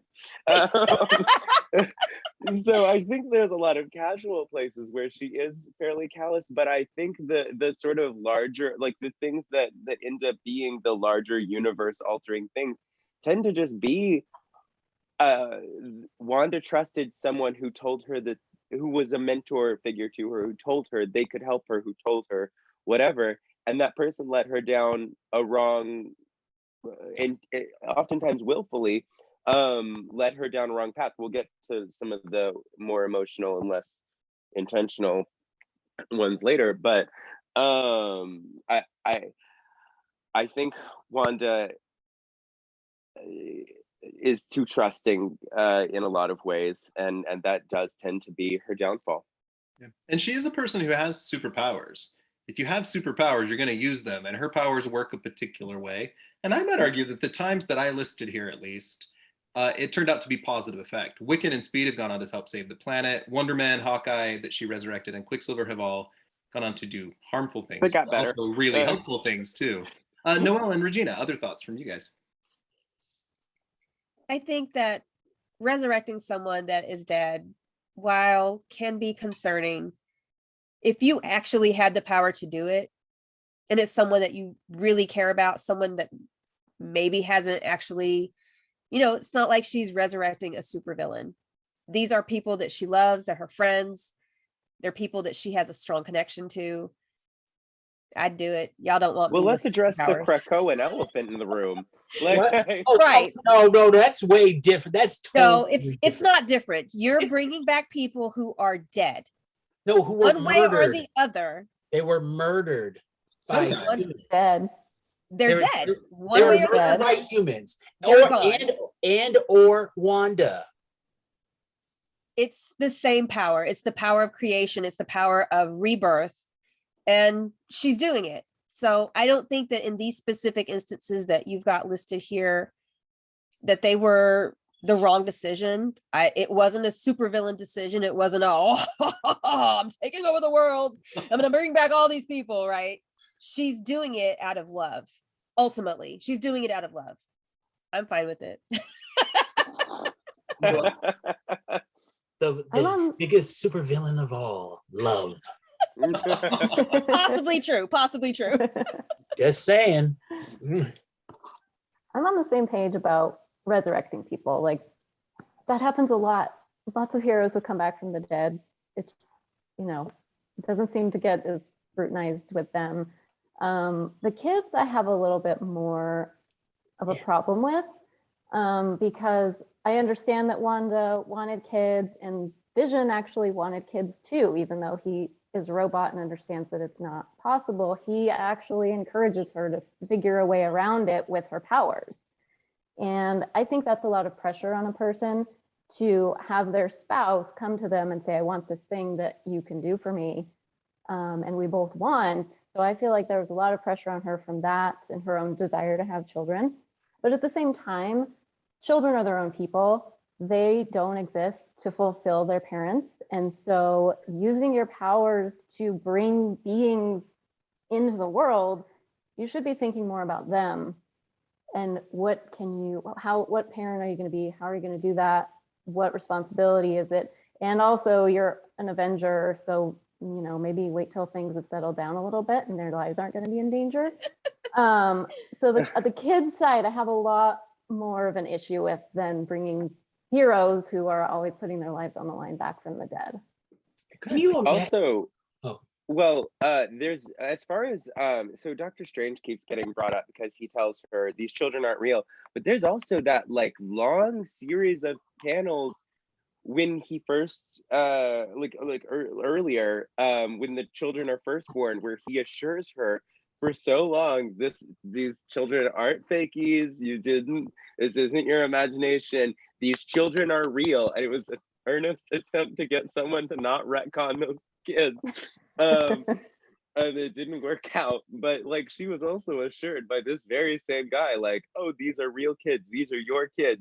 You will have this. This is yours. And then, psych. Coming from the same guy, that's really rude. But could you say that she was being deluded, or her people were enabling her delusions, because she knew, like, everybody knew that Vision couldn't have kids. That was kind of like a running joke in the Avengers. I mean, but they also all live in this magical world where people have children who shouldn't be able to have them all. Like, things are procreating weird shit all the time.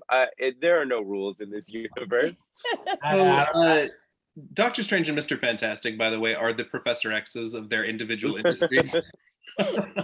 That's a leap. I'm just going to side note, this has nothing to do with the trial, but they do put a lot of, and I'm going to put sensitivity here, they do put a lot of storyline behind the Vision when you read his comics about how he is a living, sentient being with organs. Even though he's a mechanical construct, he's not the same as a robot. He like, his brain is separate from Wonder Man's now because he's been through different life experiences. It's kind of like the Jean Grey Madeline Pryor argument. He's a cyborg? It sounds like a cyborg, right? Like Bishop and Aliens. That's what it is, right? Welcome to reading comic books. But let's vote on this category. Wanda's use of her powers in potentially inappropriate ways. Derek. 2. Not been really bad. I'm gonna say 2. It's cause for concern. I think she's cavalier sometimes, but I don't blame her. Regina. I'm going with 2 as well. And Noelle? I'm going to go with 3. Wow. And I'm going to surprise all of you and actually say 1 on this one. I think in a world where you have superpowers, you're expected to use them. And I think ultimately, in these cases at least, it was for the greater good. So that gives us 10 out of 25 there. And we're ready for point 3. Does anybody need a break, or are we good to go? No, I'm good. By the way, Derek, when you mentioned Karen a minute ago, I nearly spit my wine. So. Excellent. Hey, you gotta make an impression. Okay, so point number 3 here, and we're gonna have Noelle do prosecution. Derek, you're doing defense here. Okay. We have a major mental breakdown, which has resulted in a reality warping attack on her teammates. So this is the storyline disassembled from the Avengers. Right. After a period of depression in which her memories of her children had been removed, Wanda starts to remember her losses, and she wants to bring her children back. So she goes to Dr. Doom, of all people, and asks for his help in casting a spell that might restore her 2 sons to life, because she can't do it on her own, apparently, even though she can alter reality. Why Doom? Dr. Doom and the Scarlet Witch then tap into the, quote, forces of life and death, and Wanda would later claim in Avengers: The Children's Crusade that this force possessed her or took over her and caused her to have a further mental breakdown. She then goes back to the Avengers. The spell didn't work. She's lost the memories of her kids again. And the Wasp by the pool one day mentions the fact that Wanda had children once. And this causes Wanda to go crazy, apparently. And anyone who offers the argument that the Wasp is responsible for this, that doesn't work. She's just talking to a friend here. She was talking reckless. She was drunk. But that is her famous superpower, is talking reckless.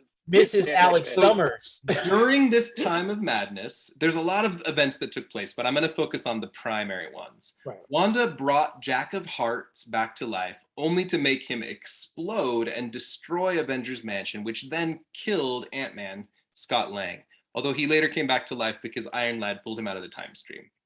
Wanda then summoned an army of Ultron units that savagely attacked the Avengers, resulting in massive property damage.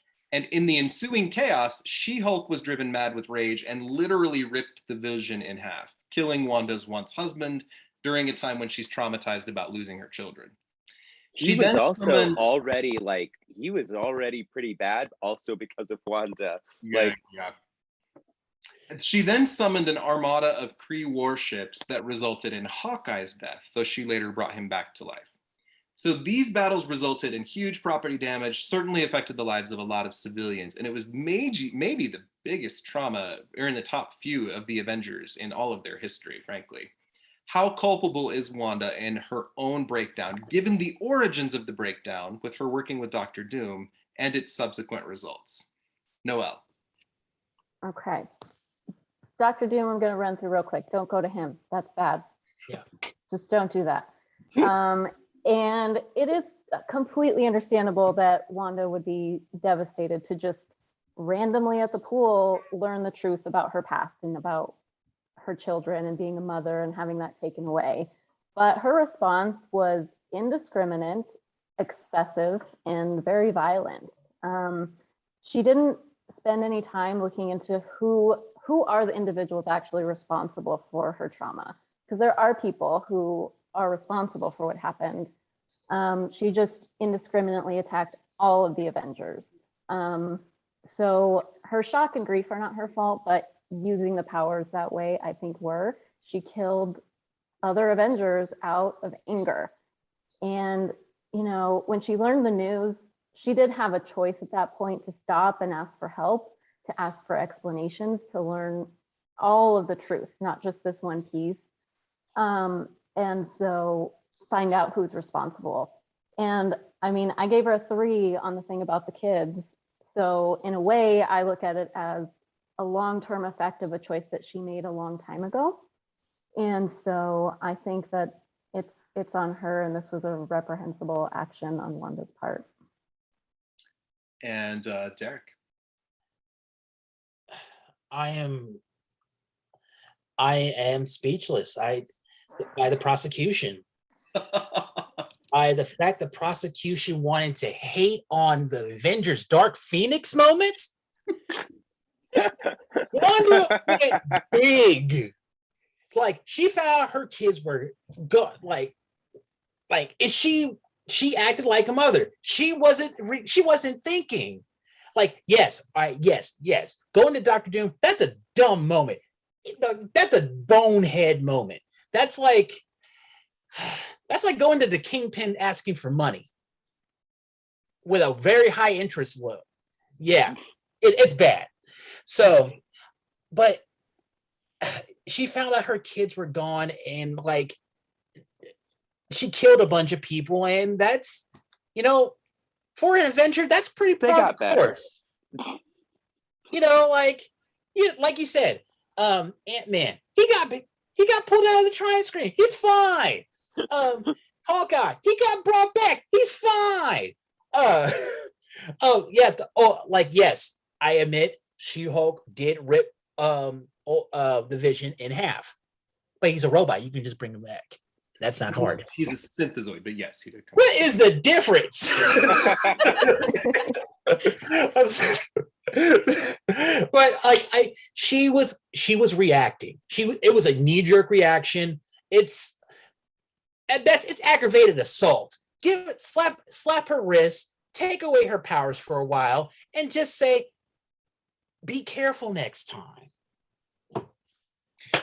There does seem to be an element or a history of white male writers telling the story of, look what happens when you give a woman too much power. Oh, I didn't know. I never said anything about that. No, I I'm like saying power. I like her having powers. I just think when she's going through something, take away. All right, you wouldn't give a person who's going through a mental crisis, a gun. You take away the gun. So my argument here, if you get drunk and you are no longer in control of your actions, and you get behind the wheel of a car and you kill somebody, you are responsible for that death. Yes. If you are having a psychotic episode and you get a gun and you kill somebody, you're slightly less responsible, but you're still going to be removed from society while they get you treatment to make sure that you're okay. Yeah. Okay. So this is a first big example. Wanda made an incredibly dangerous decision to go to Doom, which was retconned, right? Like, that's the piece that was added years later. But she made that decision, and then the consequences of that is she became extraordinarily mentally ill and overcome by her trauma. And she didn't go after Immortus; she went after her teammates. So there's something hugely problematic here. I have to say, the so I went back and reread the a lot of Avengers comics that were leading up to Disassembled, because I was just curious to kind of watch her sort of like the whole arc of it. And there are a few like for the most part she's just, you know, Wanda, Scarlet Witch, normal hero, but every now and then you get these little dark moments of like what's to come. There's one part where the new Captain Britain had just gotten her powers or something, and she's got to keep her identity secret for comic book reasons. But she's asked Wanda, can I tell Janet? And can she keep a secret? And Wanda, I like saved this. She goes, she has this like dark look where she goes, "Oh, Jan can keep a secret. She's even kept a few she probably shouldn't have." And I was like, that's chilling. No, you know what? That's her Magneto moment. That's when Yeah. like that's something like Magneto be like, "Yep, that's me, all right. I do that." It was scary. And the thing about Disassembled the thing that makes it so scary is not Wanda wantonly using her powers to make just anything happen. The thing that's frightening about it is that it's all of those Avengers' worst fears come to life. The thing that's scary about it is that it's Hank and Janet's sort of shared anxiety about Ultron, their child, for, you know, lack of a better term. It's Tony's worry of his own alcoholism roaring back in a way that he can't control. It's She-Hulk's fear of being the Hulk, being a Hulk that she can't control. It's specifically very targeted in a way that only a friend could do, and that's kind of what makes Disassembled so scary. It's not that she's just so powerful. It's and someone mentions in terms of Disassembled that the Avengers, I think it's actually Hank that says it, but I could be wrong. He says, like, the Avengers were bound for a day like this eventually. We keep all of these things that have a chance of going wrong around. Like, we just sort of let all these things happen to us, assuming that the best possible option will happen. And we were bound for a really bad day where all of our worst realities come to light. And that's where her power is being so scary. The chance probability thing. I did not include good. this in the I did not include this in the trial, but after her memories of the kids were taken back in Avengers West Coast, there's a period where she cuts her hair and turns evil and becomes like Magneto's daughter, and she's like, "Rah, like I'm with Magneto, down with the humans," and it doesn't last long, and there's not major consequences, which is why I didn't include it. But this is kind of her second big psychotic break, and it's bad. But also, I think Bradley, thank you for saying what it's all the Avengers' fears, and it's Wanda's biggest fear. Like, her children are not real. That was her biggest fear, and she's like, if I have to go through that, everybody has to go through that. This is the Avengers' worst day ever. I think that was something they said in the book. This is like, this happened in the same day. So, like, and also I would say no small part of her biggest fears is what ends up happening. Like, it's also, she's also making her own worst fear, which is an interesting sort of wrinkle to it, because I think that like, as someone who has the kind of massive powers she does, your worst fear is hurting your friends. Her friends are all she has. But I think it's because they're her friends she had the reaction. I know I was prosecution, but finding out that all your friends lied to you and they knew this thing about your life and they knew this devastating truth, and they didn't try and like help her like remember in a healthy way or get her therapist to help her go through it, and they just left her in the dark to find out so randomly. I mean, that was pretty cruel of them. It's the Avengers' fault. I said earlier, the Avengers isolated Wanda. They didn't give her the help that she needed on her mutant side, and it blew up in their face. And I blame House of M on them. It's on them. Regina, I do too, but we'll get to that later. Yeah, right. Regina, any thoughts you'd like to offer here before we vote? No, I think about it as, you know, when we do something, when we're hurt and we're angry, who do we lash out at? Do we lash out at our mortal enemies, or do we lash out at our best friends who love us ostensibly and have always been there for us? One way or the other, your worst enemy does not care. They're not going to forgive you anyway, but your friends might forgive you. And if they're the ones that kind of manipulated you into this corner, they better freaking forgive you. I mean, because at the end of the day, do they forgive her? Do the Avengers take her back? They did. They did. It's a long time. No, Yeah, no. Almost immediately. No, they didn't. They couldn't find her for a long time. It's a And then when long they time. did- It's a long time in our lives, but when you slide Marvel continuity together, it's just a couple Yeah. months. Yeah, it's like a couple she of was years. just hanging out. But Yeah. at the end of the day, this terrible thing has happened to her. She was manipulated by all these people. Dr. freaking Strange is sitting here complaining on one hand, well, this woman is psychotic.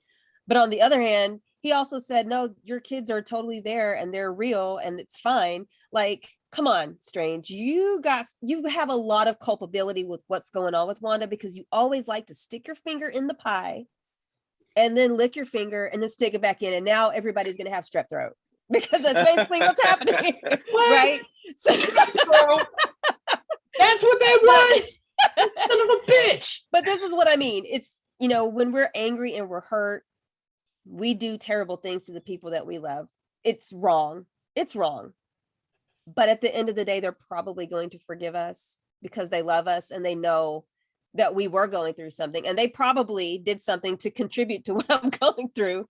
So there is blame, I think, enough for both sides. But that's kind of what I think of when I'm thinking about this specific instance of her power usage. She was manipulated. People kept things from her. People manipulated her. And then she just fell apart. Let's vote. Look at you, Wasp. Let's vote. Why you had to talk? Why you stay drunk and silent? Derek, All privileges are gone. Derek, what's your vote here? 3.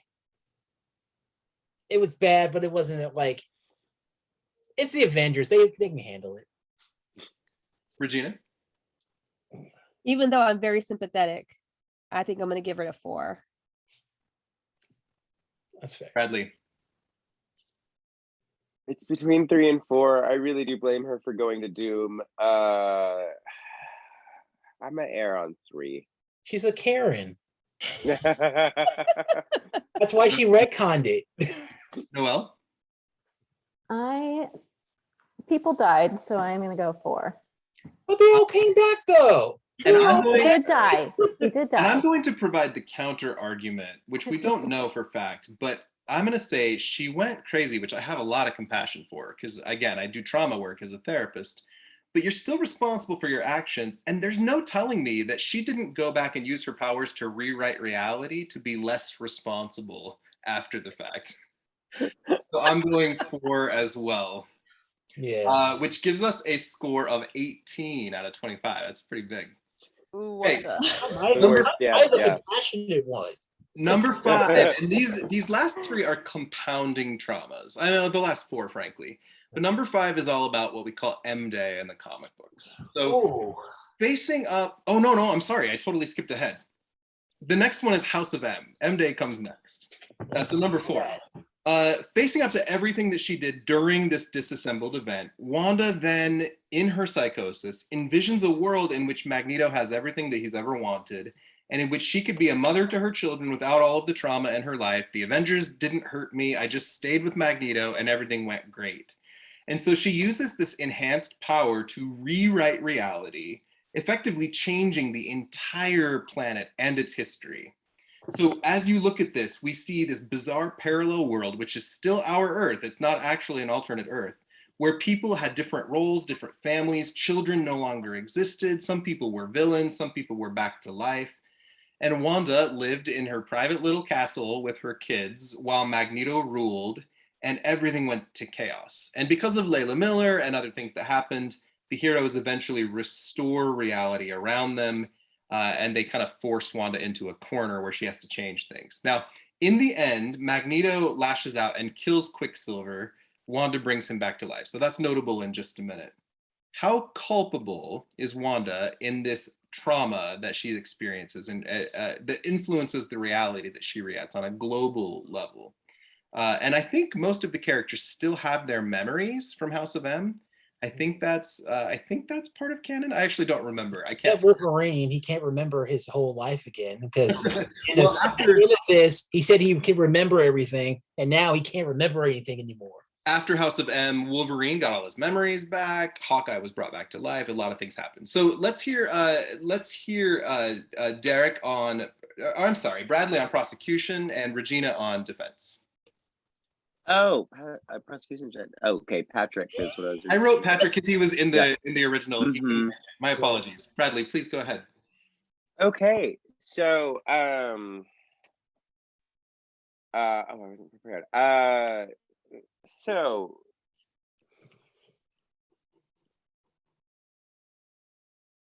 I mean, you do like it's in the context of the world.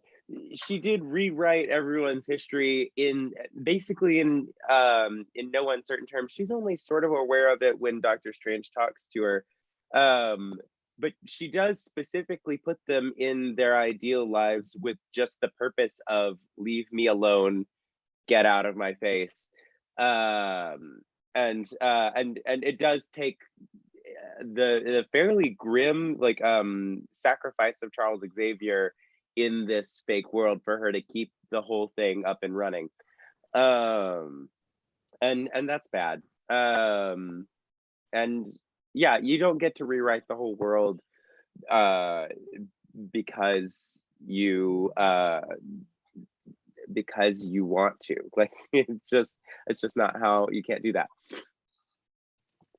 That's all I got. I don't actually think this is her fault. Right. It's really hard to do. Regina, let's hear the defense. Get it. Well, clearly the defense is that we all have the right to self-defense. And at the beginning of this whole thing, Xavier got a bunch of people together and he was like, we've got to figure out how we're going to handle Wanda. And I think the ultimate solution for this half Jewish character is the way we're going to go. What? Wow. Xavier, what the hell? Like, so they are essentially coming to kill her. And she's like, no. And so instead of you all killing me, I'm going to give the people I love the most the life that they want. And this is what we're going to have. I'm going to get to have my children. My father is basically going to get to rule the world. And nobody can stop this because this is my will and my power. Now, how conscious is she of it? Well, we know that Quicksilver kind of held her by the hand and said, Wanda, you know what would be good? We could give Daddy this fabulous world where the fashion is fucking awesome, right? They do look great. But you ain't lying. Everybody's gonna look They were amazing. And you're gonna get to have your kids, and I'm gonna get to have you still alive, and everybody wins. Except for the flat scans. They're not gonna win. So let's do it. So that's my argument. They were coming for her. They were going to kill her. I've got to say, if they just left her in Genosha and to get better and provided her with the adequate resources to heal, if the options at that point weren't get better and be a superhero again or die, in no uncertain terms, it's or die, then we could have avoided the whole fucking decimation. I mean, I am sympathetic to all the mutants who died, but I think it's the X-Men's fault. Well, M Day is next. We're talking about House of M specifically here. I have an element prosecution-wise here where I listed examples before where I did not hold Wanda accountable. She was being controlled. Right. In this situation, she wasn't. She was being influenced. She had people giving her ideas, and she made a choice to use her powers. Now, I'm picturing myself, I am not a part of this superhero world, but were I in this universe, where suddenly I and my family are the targets of people. My entire reality and history has been rewritten, and I'm living through trauma because someone else suffered trauma. She's saying, I'm hurting, so I'm going to make everyone else hurt to make myself feel better. If she's not responsible, who is? The Karen in her. Quicksilver. No, all right, but all right. We all said, but remember in this, like she kept on changing reality, and Charles kept on saying, "Put it back," and she was resisting as much as she could. That's why Xavier went to New York. It wasn't like, she gave her the first pushback. Oh, we gotta kill her. Like it wasn't. What's she like the whole Jewish thing. Wow. Wow. But that really is, I mean, Yeah. they went there. They said, this is our solution to your problems. Yeah, you know what? Xavier is the wrong person that should have tried to help her. Xavier is the biggest hypocrite. We just had a whole trial about it, right? Yeah. About everything that he has done. He is the wrong person to try to, quote unquote, help Wanda. Jean Like Grey. I said, Frankly, I don't know Jean if Grey. psychics are the issue here. Like, they didn't need someone here to tell her, no, this is wrong. They needed the magic users, not Doctor Strange. Leave him at home.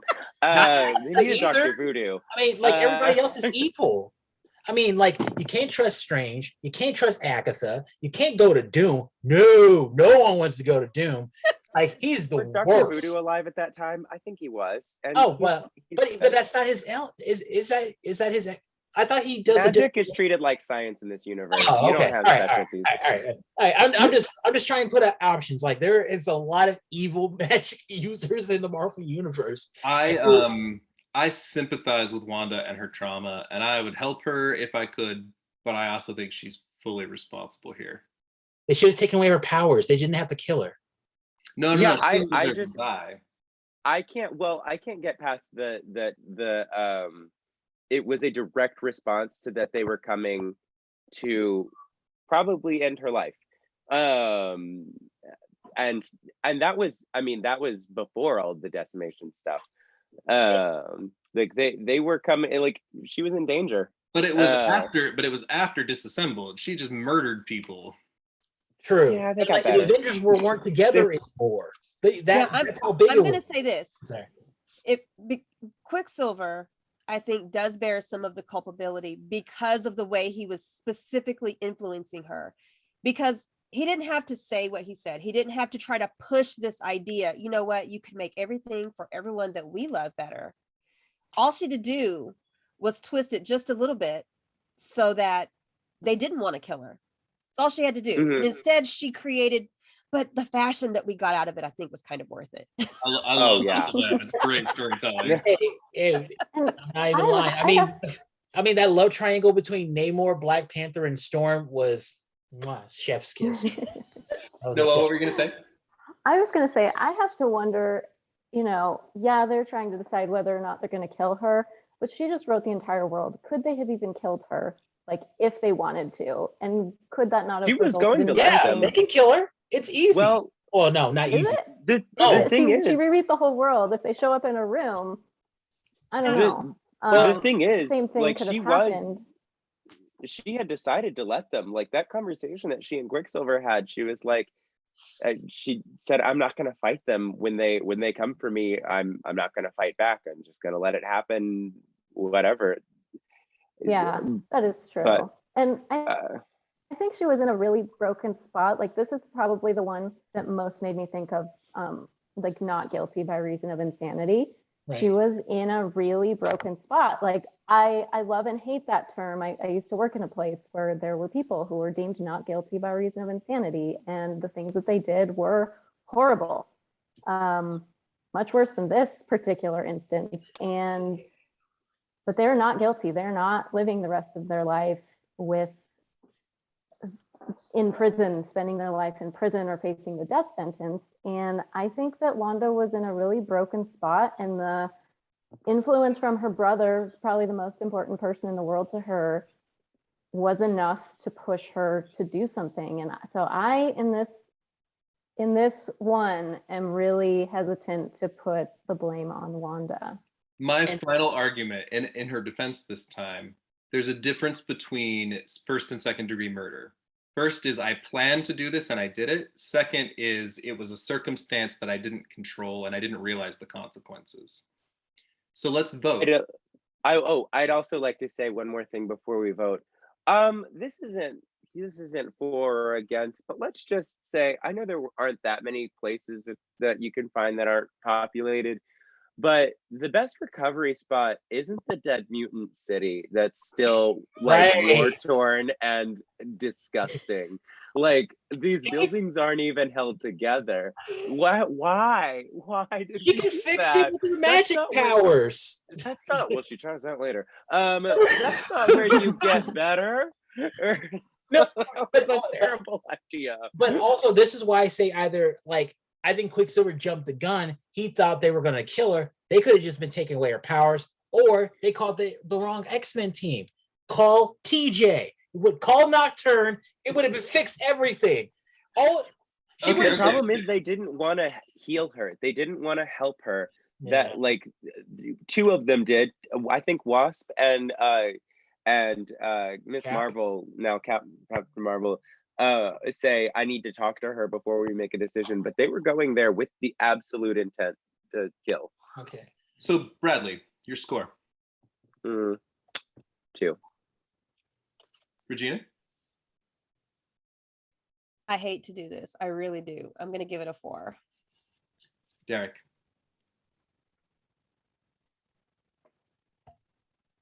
Did take away the mutants. That's 4. next. Well, That's let's next. deal that. No. Hasn't happened yet. No, okay. All right. I'm sorry. All right. Then I'm House of M specifically. House of she really it didn't really seem like she wanted to get fixed. She wanted to live in her own reality. So I'm going to a 4. Noelle? 2. And for me, it's also a 4. So that's 16 out of 25. Next one is M Day. Derek, we'll hear your prosecution this time. Regina, your defense. So after everything from Disassembled and then House of M, Magneto murders Quicksilver at the end. Wanda brings him back to life. So facing everything that had just happened, she is convinced by Pietro, or at least influenced, that it was the fault of their father Magneto that they'd struggled so much during their lives. Magneto has, wanting her pain to go away more than anything and wanting to take away Magneto's mission completely, Wanda casts a powerful chaos spell and alters reality so that millions of mutants across the planet no longer have their powers. She utters 3 words, no more mutants, and the lives of millions of people are permanently altered, which we're still dealing with the ramifications in the comics. Many mutants died as a result of their powers being removed. Many were trapped in mutated bodies that no longer had any powers, and all of them suffered significant emotional trauma, obviously. This also effectively doomed mutants to death because no more mutants were being born, leaving just a couple of 100 people, which is not enough to propagate a species, particularly when the X gene was wiped out, at least until Hope Summers and the Phoenix Force came back. This was the worst thing that's ever happened to mutants outside of Cassandra Nova and the Sentinels killing 16 million mutants on Genosha. Wanda later claims that that spell she tried casting with Doom continued to influence her through this, which is altering her perception. She's not completely in control because of those. Well, Doom claims that. Well, yeah, she says it too, though. But she says that. She does agree. Yeah. Says these forces of life and death took over me, and I didn't have control. How culpable is Scarlet Witch in the events of M Day? Derek. Oh wow, you I feel like it's Christmas.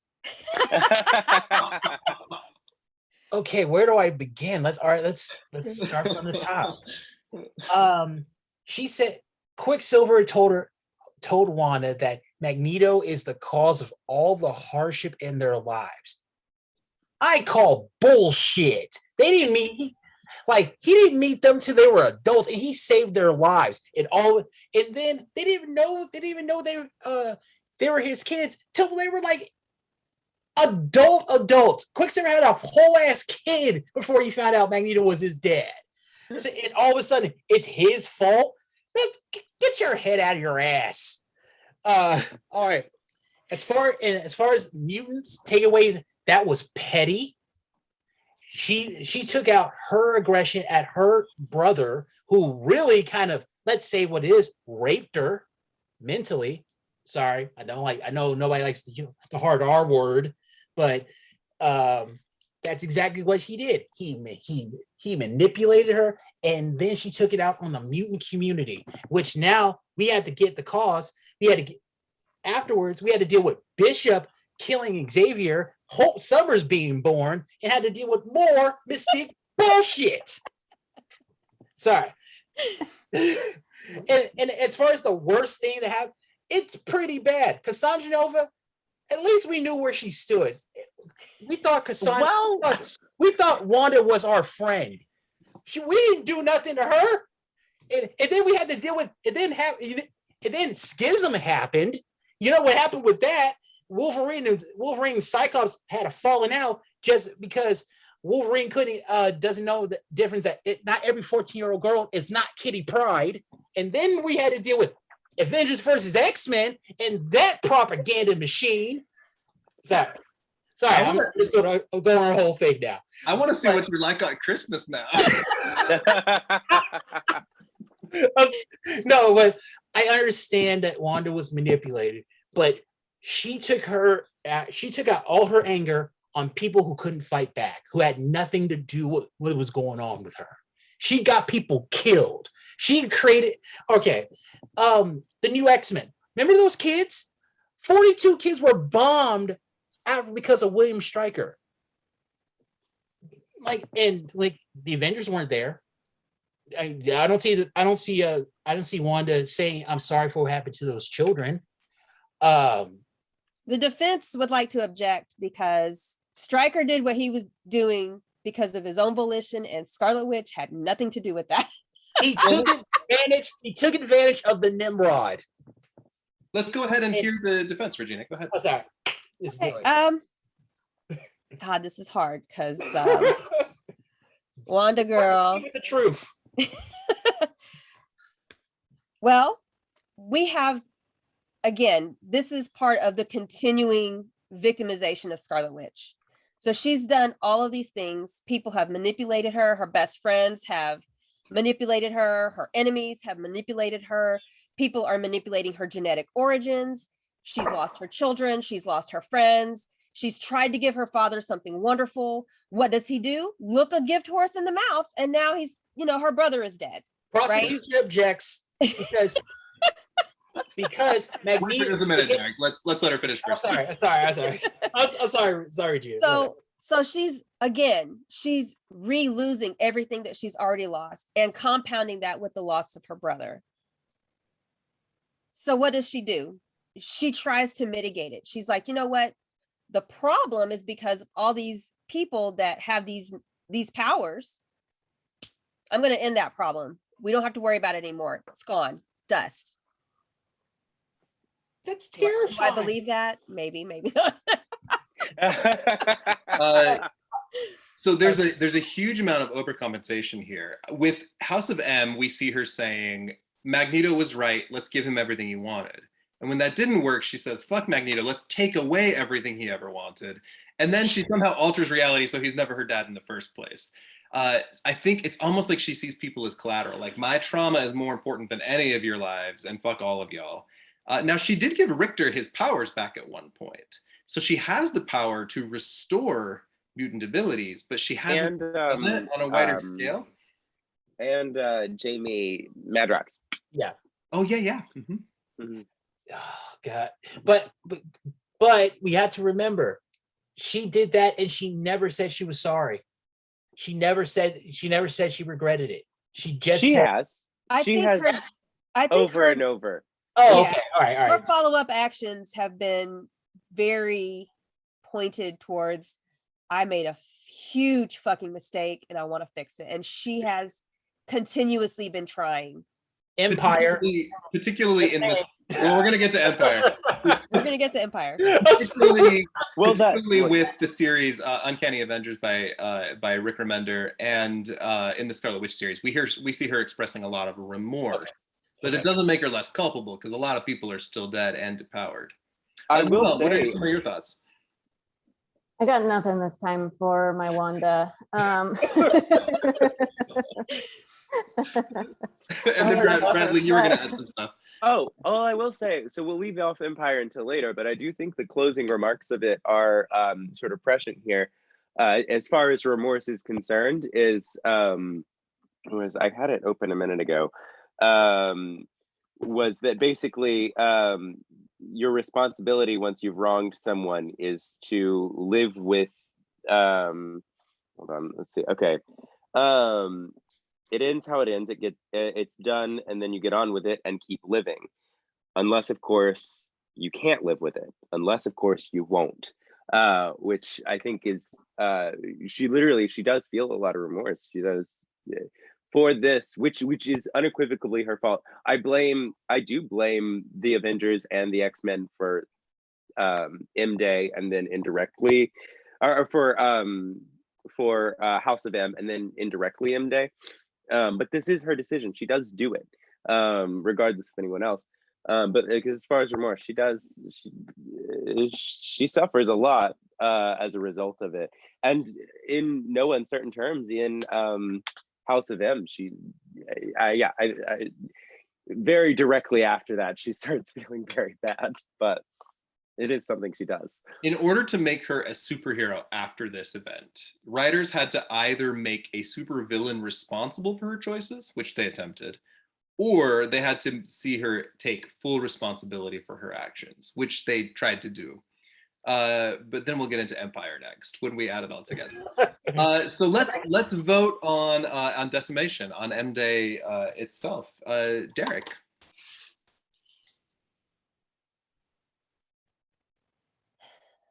5. Regina. Instead of handling it directly with Magneto, who she directly blamed, she took out her anger and her pain on an entire group of people and erased them effectively from being viable as a population. And in that moment, she deserves a 4. Noelle. I'm gonna go 5 for genocide. Bradley. I disagree that it's genocide, so I'm gonna go 4. I am also going to go 4. Again, there's a difference between first degree and second degree, right? I think she did not set out to do this, but she still did it, and it's bad. And so 4. So we're ending up with a score of 22 out of 25 here. Never forget. Never forget. Is 24 the highest? That I think that's higher than any. Well, that's the highest thus far. Yes, 25 is the highest score. Well, I meant out of either trial. Did Xavier get in the 20s? No. I didn't think so. Yeah. No, he got Which is surprising because Danger was bad. Yeah, that was Slave Room was bad. Xavier's scores were skewed because we had more jury members, keep in mind. Oh, that's but this is the highest. This is the highest percentage thus far. So let's go to our final point. We had a recent title where by Teenie Howard, right? It was Empire X-Men. Yeah. In which we see the Scarlet Witch still struggling with her involvement in M-Day. She's had a huge redemptive arc at this point. She's gone on quests to try to make amends. And in an attempt to make amends, she decides, I want to give back to the mutants in some way, and gets the idea to resurrect 16 million dead mutant corpses on Genosha. She goes to Doctor Strange, and he is like, no fucking way, don't possibly even try this. There's nothing you could do.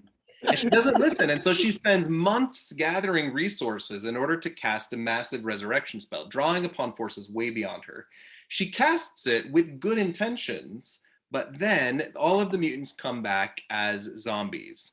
And then she has to call on Doctor Strange for help. They cast a spell to try to keep the zombies contained to Genosha. And they have to run out the course. Like the spell has to run out its course. So they have to stay there for, I think it's a full month before the spell will wear off. And then she leaves. She just walks away and leaves the zombies on Genosha with the hope that no one will find them. How culpable is she? Prosecution, Noelle, defense, Bradley. This is our final trial fight. So Wanda was warned that this was not going to work. I hate to give credit to Doctor Strange, but he did tell her this is not going to work. And she decided to just go ahead and try. And I know her powers are substantial, but 16 million people is a lot. I don't know, maybe do a test run first, have an experiment, but just try one and maybe see how it goes.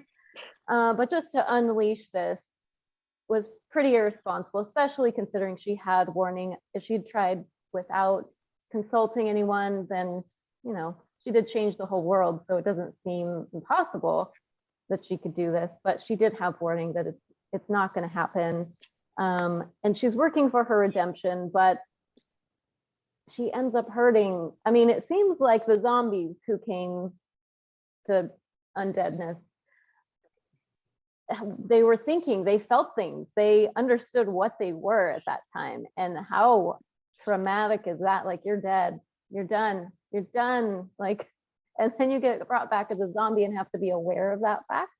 That's pretty horrible. And, you know, I think her desire for redemption really outweighed her sense of what was the right thing to do.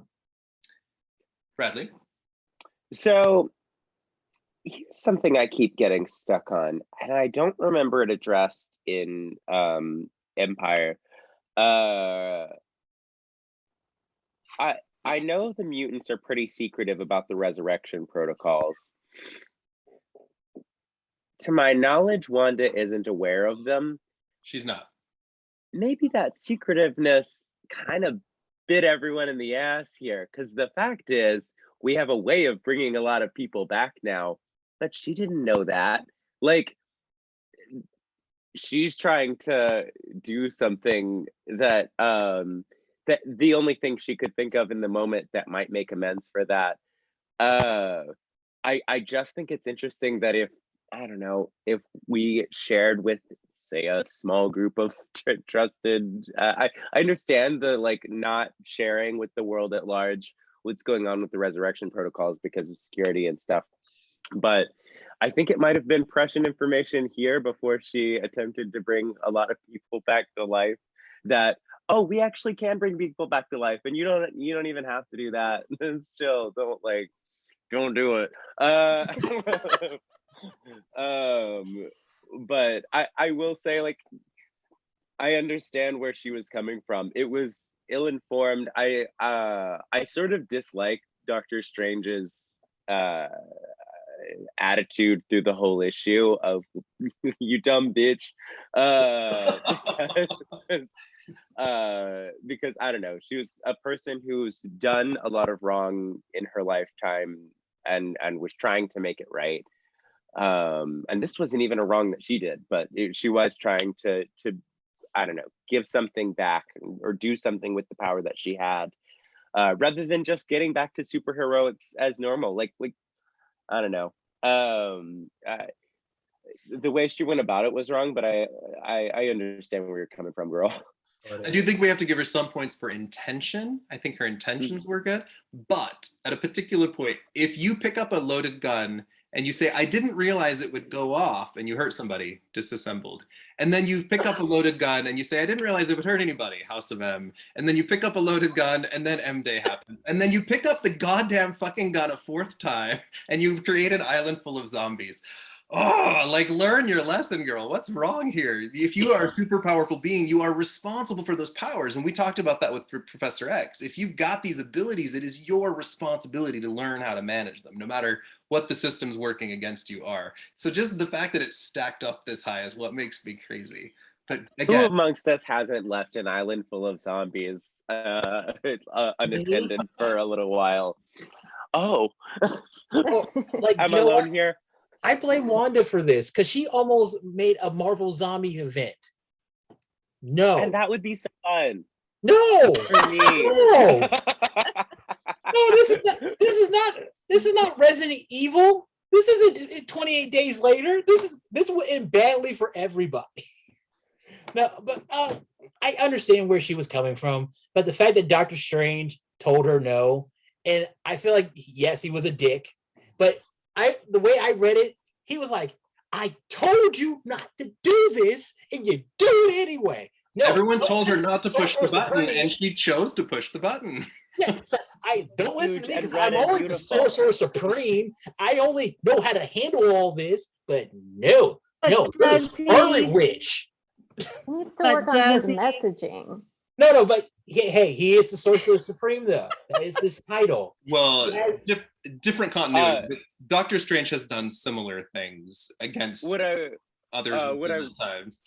What I will say also, to quote Wiccan, I heard Doctor Strange isn't everything he's cut out to be. He said that Yeah. during Children's Crusade. They're like, Doctor Strange said you shouldn't do this. He's like, yeah, what does Doctor Strange fucking know?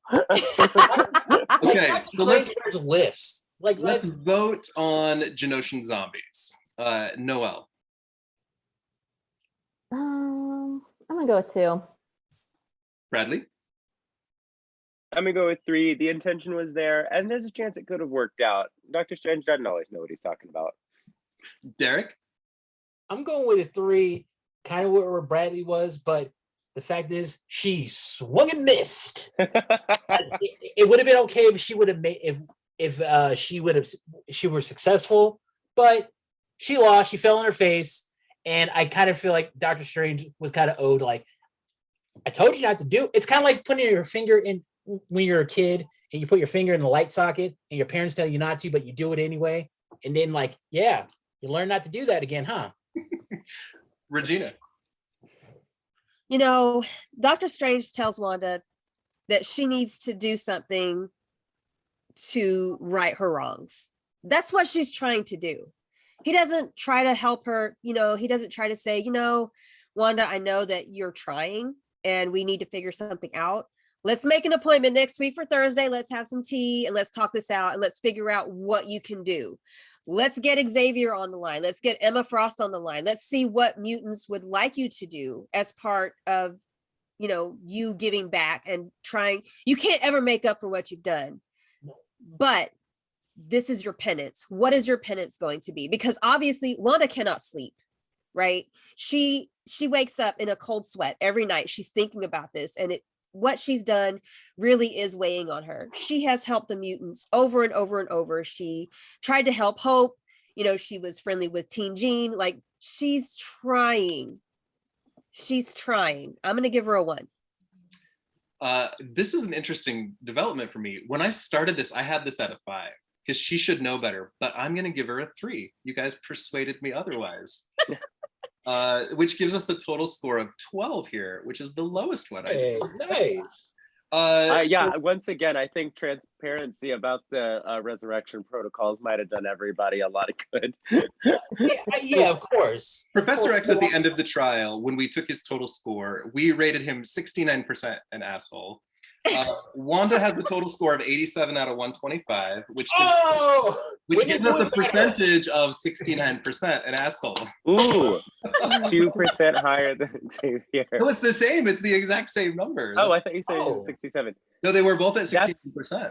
I thought she was 87. I thought you said 87. Okay, never mind. Unless I'm remembering wrong. I did drink wine tonight, but I'm pretty sure it was 69%. Don't blame the wine. That's hilarious, just because I feel like if you ask like most people in universe, is Charles Xavier an asshole, they'll be like, absolutely yes. But if you ask most people in universe, is Scarlet Witch an asshole, they'll be like, no, she's a nice lady.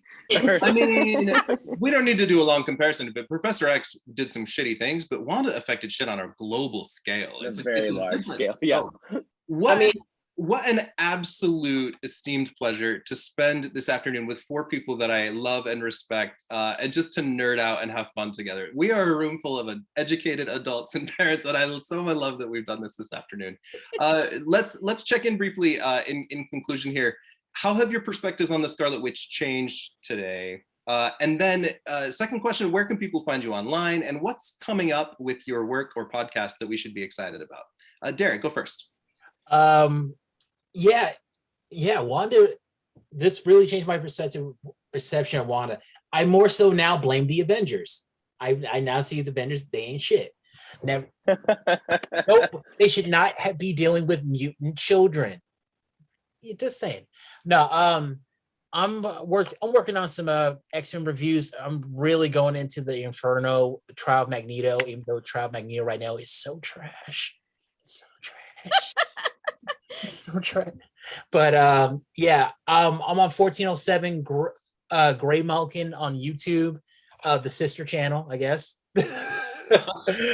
Very different podcasts. Right, yeah. I actually get questions like, are we this, like, it's a whole thing. Friends. Right. We're friendly. No. But yeah, thank you for bringing me on. This is, I petition Mr. Sinister next. I'll make an announcement in a minute. Right. Regina, go ahead. Well, I think my perception of Wanda has changed, but I do still feel a great amount of sympathy for her. I think that she has started to come back from some of the terrible things that she's done. But again, you know, the way that we handle powerful women in the Marvel universe is not something that most people really like. I think Noelle has hit it on the head. You know, we have a lot of misogyny. Sometimes it's coming from inside the house. Sometimes it's coming from male writers who maybe don't understand quite what they're trying to put forth there. But I do have a lot of sympathy for Wanda. I think that she is friendlier to mutants than a lot of people perceive her to be. And I think that she can come back from this. And I hope we get this resolved, whether she's dead or not, or what's going on with her life or unlife or whatever is happening. I can't wait to see the end of it. On our House of X podcast, we just did an interview with the artist Todd Knock. Really sweet guy, really fun to talk to, very enthusiastic, and that's coming up in the next week or so. Nice. And we will be interviewing some of the writers that are involved in the upcoming Marvel Voices Comunidades. They wrote a story about one of our favorite mutants, so we're excited to have that come out pretty soon. But you can find us on Instagram and Twitter at House of X Podcast, and you can find me on Twitter and Instagram at the Red Queen of X. And Noelle. So I still love Wanda. My mind hasn't changed, but this whole process, having to look at what she's done objectively and kind of weigh the effects instead of just protecting Wanda all the time, which is my default position. It's sort of given me a different perspective on her, and that like it's okay. It's not okay what she did, but it's okay that people make mistakes, and that doesn't mean I have to defend every mistake that she made. And just sort of looking at her growth and appreciating any growth that she does make on the pages of the comics. I host the X-Men Unraveled podcast. You can find it wherever you listen. I'm almost to the years where the X-Men team is forming. Super excited. I have like 1 or 2 more episodes before I get there. And you can also find me at X-Men Unraveled on Instagram. Nice. And Bradley. So I'm a noted Maximista. I went into this thinking Wanda's never done anything wrong, and I now think that maybe she's done something wrong before at some point if you look really hard, squint, and look sideways. Upside down. Don't forget upside down, backwards. Hang upside down. No, this has been fun because I actually did read Empire very much on her side, but she did do some things wrong, and it's been nice chatting with people about it. But yeah, so like I said before, I'm an illustrator. I'm constantly putting out work. I'm working on that tarot deck now and doing all of that stuff. So you can find me on Twitter at Knife System, or search Bradley A. Clayton on Instagram or Twitter, and you should find me. Yeah, that's it. I came into this with some strong opinions about Wanda. After the research and after the discussion, I'm realizing what an extraordinary, complex, and rich character she is, and how hard she must be to write. I started my research by rereading James Robinson and Vanessa Del Rey's Scarlet Witch series, the volume 2 that ran for 12 issues or so. And I'm realizing now how brilliant that series was, how it really defined my view of Wanda for me. So guys, go read that if you haven't. It's really good. I don't like characters that are overly powerful as a standard, but she's a complex one. I have a lot of feelings. I feel like I have a different understanding of her than I did before.